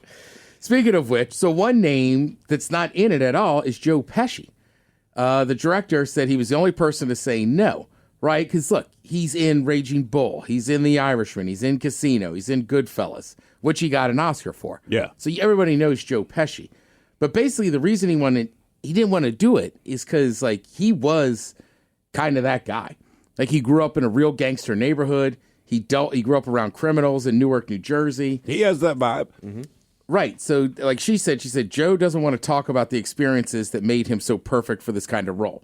Like basically, like, I don't want to talk about it. Like it wasn't great. How did you learn how to do this? Because I did it. Yeah. Right. Like, isn't that how he got the job in Casino? Is that he just knew how all this stuff worked? I've heard something he was like that. already wrapped up in that scene. Pretty established at that point. Yeah. Joe, she says, quote, Joe was marked far worse than Marty was by those people. I don't think he wants to go over all that. Yeah. So basically, he's just like, look, I lived through it. Like, I don't want to sit here and explain how I was so good at this role. Because probably Joe Pesci saw some really bad stuff. He was also mimicking people he knew who were real. Yeah. I mean, so, like, somebody's watching this going like, Joe's being me. I'm going to kill him. He owes me money. Yeah. I mean, he took my role. I could have been a star. And now you want him to name these people in a documentary? I'll just follow Tony Z, man. Or Right, whatever. exactly. Whatever. Yeah, I mean, like, you look at, like, Mike Tyson, right? He's famous for growing up in a really bad neighborhood, right? Yeah. Ironically, all New Yorkers. But he's talked about it a few times, but he doesn't go back to that place a ton. No, he doesn't. Which he just says, I came from this place. That's about as far back as he goes, but he doesn't tell you much about it. Right, and I think for Joe Pesci, it's just like, it was so bad. Like, I don't want to. How about Home Alone, guys? Can we talk about that? That's a good point. Or Scorsese didn't direct that one. Shocking. Good point. We'd still be watching it if he did. M. Night Shyamalan. Is that his real name? M. Night? Yeah. I'm sure it is. Let's see what we got here. All right. I like to call him M. Night Shyamalan. I don't think he picked that. Yeah, I would say all the names you could pick. I don't think you take one that's hard for people to say. Well, he's making a TV series about the Magic 8 Ball. You mean the one you shake? Correct. Not cocaine. Just checking. No, his name is not M. Night. That is a moniker because his name is kind of hard to say. Give it a shot. Minaj Neliyatu M. Night Shyamalan. Okay. You think about how hard Shyamalan was how hard that was to figure out when he first came out. Mm-hmm. Yeah, the rest of his name's just as hard. That's why I did the Shyamalama Ding Dong. It wasn't to make fun of him, but it was, I know Shyamalama Ding Dong. That way, I know when I see his name, I just know it's pronounced Shyamalan. Right. Yeah. And look, I get, like, I'm Ted Smith, right? So, like, I don't run into this a ton, But, like, I get it. If you got a weird sounding name to most people in the country you live in, it's like, I don't want to go through this. Yeah, when the spelling doesn't help people pronounce It's it. also hard to remember those people's names because unless you beat it into your head. Right. It's like, man, I know who they are, but I don't remember your name because there was 27 letters. They said the show will, quote, aim to reimagine the classic Magic 8 Ball as a centerpiece of a high-concept, character-driven, supernatural drama that blends psychological intensity with cultural intrigue. Okay. I mean, that's cool and all, but it only had like 6 different answers. So they're basically going to use it as like a Ouija board for what is the sign to come. That's the sense I get. I guess. I mean, I remember living in that house in Baltimore. We'd be drinking before we went out and just be like, are we going to get laid tonight? Yeah, I know. Ask again later. Right. No. All right, no. Right, and it was never. Shake it again. All answers point towards yes. See, I feel like M. Night Shyamalan would have a good concept for where to take this movie. However, make him a writer. Don't agree. allow him to take the entirety of the movie. Like, he will have a great idea for what it should be. Let him do that, and then quietly take it from him to then actually make a good movie. But I believe that to be true of Scorsese. I believe that to be true of M. Night Shyamalan, and I believe that to be true of George Lucas. Really? Good, yeah. His directing is awful, and his dialogue is so stupid. It's gotten bad. His directing in the old day was really, really good, but you're right. It's I don't waned. think it was good then. I think we had not seen anything like it, right? Because if you go back and watch Star Wars now, you're like, this dialogue is so stupid. Right. And nothing against the guy. Great concept, and then let professionals do it. It's kind of like Stephen King. I love the way that the man writes. He's got a lot of great concepts. The last 20% of the book, let somebody else write it. Really? He does not know how to end a movie. End a story, rather. And I feel like in recent years, sometimes he just writes stuff and uses a different name because he wants people to not already Richard Bachman. Right, not already have a view of what it's going to be. Exactly. For my college football sickos out there, yes, I was watching Midweek Conference USA yesterday. I told Mike. Who played? It was Missouri. Delaware played. Well, I saw the Delaware game. They won, and then it was New Mexico State and Missouri State. Come on, man. One of the ugliest football games I've ever seen in my life. Yeah. But went to overtime. He happy. I'm a psycho. Sell it. Yeah. So you got Go to BYU, kids. You got Thursday Night Football tonight. You got the Chargers hosting the Vikings. They got root beer. Thank you, Tim. We appreciate it. You're listening to The Men's Room. The Men's Room returns with Miles and Thrill. Now, let's see what's happening in the real world. All right, here we go. Patient undergoing brain surgery annoys the hell out of the doctors by playing the clarinet the entire time.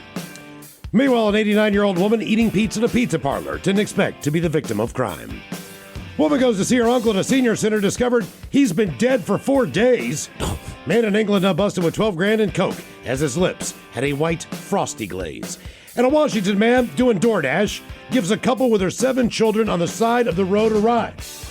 So they stab him in the neck and steal his car. Damn. It is time for your headlines. Now, it's time to hit the headlines. Here's my car. At the top story, we got in New Jersey where an 89-year-old woman has been shot. She was enjoying some delicious pizza inside of a local shop when she suddenly was struck by a bullet. Authorities were called, and luckily the woman was only struck in the leg, but she was taken to the hospital where she currently resides in stable condition. The shooter was also apprehended by authorities and served his charges. Turns out that he was enjoying a meal of his own with his friends inside of the shop and felt that would be the appropriate time to pull his pistol from its holster and rack his weapon to clear it. In a the pizza restaurant. parlor. This was done improperly, and the gun fired the round that it had in the chamber. In striking a the pizza elevator. parlor. In a pizza parlor. In a pizza parlor. Do that in your car. Leave the gun in your car. You're going to a pizza parlor and you're packing heat. Right. Jesus. Even if you think for a hot second, like, doggone it, I didn't clear my weapon. All right, leave it in there. It ain't doing nothing. Right. That's why I face the door. If somebody comes in and goes, I'm taking all the pepperoni, I just shoot him. I just cap him. Hey, man, you ain't taking... I mean, even just walk outside. Right. Yeah, worry about it later. Or learn how to own a gun. Right. If you're going to own a gun. No kidding, dude. That's all. Know what you're doing. You got to get a license to drive a Moron. car. That's all. Just these little baby steps. Right. Dude, it happened to me a week ago. Right? Somebody was showing off a weapon, and they go, it's clear. And I said, yeah. No. You always got to clear it a second time. Right. And he kind of starts giggling. He's like, you're absolutely right. My bad. Yeah. Thank you for, we should both keep doing this. Yes. Clear it, hand it, tell you it's clear. Mike should still clear it. Exactly. Right. Follow the rules. God, it's stupid. Speaking of which, we go to Rhode Island where it pays to follow the rules. The man was wanted by authorities on several outstanding court warrants. Luckily, they didn't have to look farther than the man's own home to track him down. They gained entry and found him in the garage and took him into custody. But what would this story be if we didn't have a little extra to rack up the charges? Upon searching the man after they arrested him, they found $12,000 worth of cocaine in his possession. Woot woot! In addition to his outstanding warrants, he's now added possession with an intent to deliver and possession in proximity to a school. See, this is where I tell my judge, look, you tell my attorney, you tell the judge, I wasn't intending to distribute this to anybody At all. This is my stash for the rest of my life. Hey, this is me, man. I know it's a lot. It's called bulk. This is good stuff. I'm right. keeping it. Yeah. How much toilet paper do you have in your home? You plan on selling it? I'm No. dead serious. Okay, we'll drop the distribution charge. That's right. We'll just get you for possession. Dead serious, man. This is my party favors for life. That's right. Man, I ain't sharing this crap. No. How many beers you got in your fridge at home? Are you drinking them all? Yeah. Stupid. Not near as funny. Horrible night right here at home. A man in Squim is in the hospital after trying to just do the right thing. He's a 60-year-old man who was driving for DoorDash one night when he saw a family walking on the side of the road. A mother, a father, and their 7 children ranging between 6 months and 9 years old. Jesus. I know. And he got them all in his vehicle. It's a gaggle. I know, right? He picked them all up. What was he driving, do they say? It probably does. I didn't. One of those Toyota Yaris's. Yeah, right. Feeling the Good Samaritan spirit, the man stopped and offered a ride to the whole family while he was making his deliveries, but out of nowhere and unprovoked, the dad of the family armed himself with a knife inside the car and stabbed the driver several times. Hey, kids, watch this. The driver fell out of the vehicle, which was then stolen by the family because, why not? Why not? Who left him behind to succumb to his fate. The car was... Oh, he died? He's still alive. No, he's still alive. But Okay, they left all him right. for dead, basically. You stabbed the man all that much and then just kick him out the doggone door? Come on. The car was eventually found by authorities in South Kitsap County with the parents passed out in the front seats. Well done, guys. And the children were in the back in less than acceptable condition. The clothes that they were wearing, they didn't have seatbelts on or anything like that. It's exactly what you think it was. The pair were arrested on multiple charges and the children were taken by CPS. Our DoorDash driver goes by the name Melvin Swaggerty, and his family has set up a GoFundMe to help with the medical costs and losses that he incurred from the attack because he's 60 years old doing DoorDash. Yeah. There's one of two reasons why you're 60 years old doing DoorDash. You hate your wife or you need the cash. Let's see here. Aid for Christina's dad stabbed while helping is the name of that GoFundMe, where they're just shy of funding their goal if you guys want to go and help that out. If you so choose. One more terrible story. Cool. We go to Arizona where a woman caught a sight that she'll never forget. She went to visit her uncle who had been living in an assisted living facility since his wife passed. She arrived at his studio apartment and saw him sitting in his chair, and much like in the movie Psycho, what she saw was the face of her uncle who had clearly passed a while earlier. What's more is this facility has a security measure in place where residents are to push a button every morning to inform staff that they're okay. There's a lot of people living there. They can't check every door, so they hit a button every morning when they wake up. If they don't, an employee will drop in to check on him. In theory. Yeah. She demanded information after what she saw and found that nobody had checked on him for 4 days. Apparently he was pretty gaunt. Yes. Eyes sunken in, cheeks were she said it looked like a skeleton with skin on it. Yay! Which lined up with what authorities believe that he had passed. She's now taken action against the facility to ensure that others don't suffer what she did. Which, nobody needs to see their family like that. No. There's a reason why we put blankets over people. Well, the problem was he just checked in there because his wife passed away. Right. So that was her aunt. Right. So that's her uncle, and she's like, look, I will make sure that he is taken care of. Exactly. So I'll be the one to take care of. Don't worry, aunt. You had one job, Sheila. When she passed on, she told her, I will take care of the uncle. Don't worry. And she's kicking herself for that very, very reason. Yeah. As she told him. Yeah. So that's how that's going. Men's Room Sports, college football on ESPN2, NBA basketball on ESPN, Thursday night football on Amazon and the Kraken are currently underway in Winnipeg, taking on the Jets on Channel 5, Kong, and Amazon. As far as your weather, mainly cloudy with a low of 55 tonight, and tomorrow they expect a high of 59. And a nightmare. And rain. That's it for your headlines with that, Mike Hawkins. Thank you, sir. We'll see you for the return of Ted versus the FCC. And it's a Bad Choice Friday. Lovely Jolene coming up in seconds. Yes, indeed. It's all true. But in the meantime, well, we be all about this bitch. So until next time, please do what you do best. And for Aletha's sake, stay beautiful.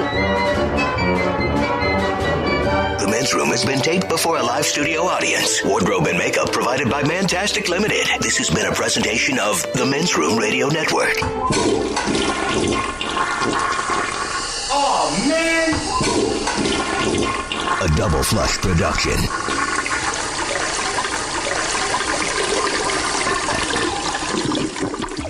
To remind you that 60% of sales on Amazon come from independent sellers, here's John from Devil Dog Pet Company. We run our family business from Sterling Heights, Michigan, but we can reach customers all over the country thanks to Amazon. Good boy. Shop small business on Amazon. Is your business ready for what's next? Think about where you want to be in 3 years, 5 years, 10. Growth isn't about numbers. It's having the right specialist by your side. Moss Adams and Baker Tilly have joined forces to create a remarkable new organization. It's one advisory firm with resources, expertise, and vision built specifically to serve the middle market to help you get to what's next. Learn how Baker Tilly can help your business pursue its vision of success. Visit bakertilly.com/combo. You're tuned into Auto Intelligence, live from Auto Trader, where data, tools, and your preferences sync to make your car shopping smooth. They're searching inventory. Oh, yeah. They find what you need. They're gonna find it. You can make a budget for your wallet to help you succeed. Pricing's precise and true. So true. It's smarter car shopping. Ooh. Just for you. Oh, it's just for you. Find your next ride at autotrader.com. Powered by Auto Intelligence. With comprehensive reports on local schools you won't find anywhere else, Homes.com is the only place to find the in-depth info home shoppers want. Very in-depth info. Curious about where a school ranks in the state? Look no further. Percentage of teachers in their first or second year? We've got it. Lowest student-teacher ratio? No problem. The best cafeteria lunch in the district for your 9-year-old food blogger? Would it surprise you if we said yes? Homes.com. Ding dong. We've done your homework. This episode is brought to you by Progressive. Most of you aren't just listening right now. You're driving, cleaning, and even exercising. But what if you could be saving money by switching to Progressive? Drivers who save by switching save nearly $750 on average. And auto customers qualify for an average of 7 discounts. Multitask right now.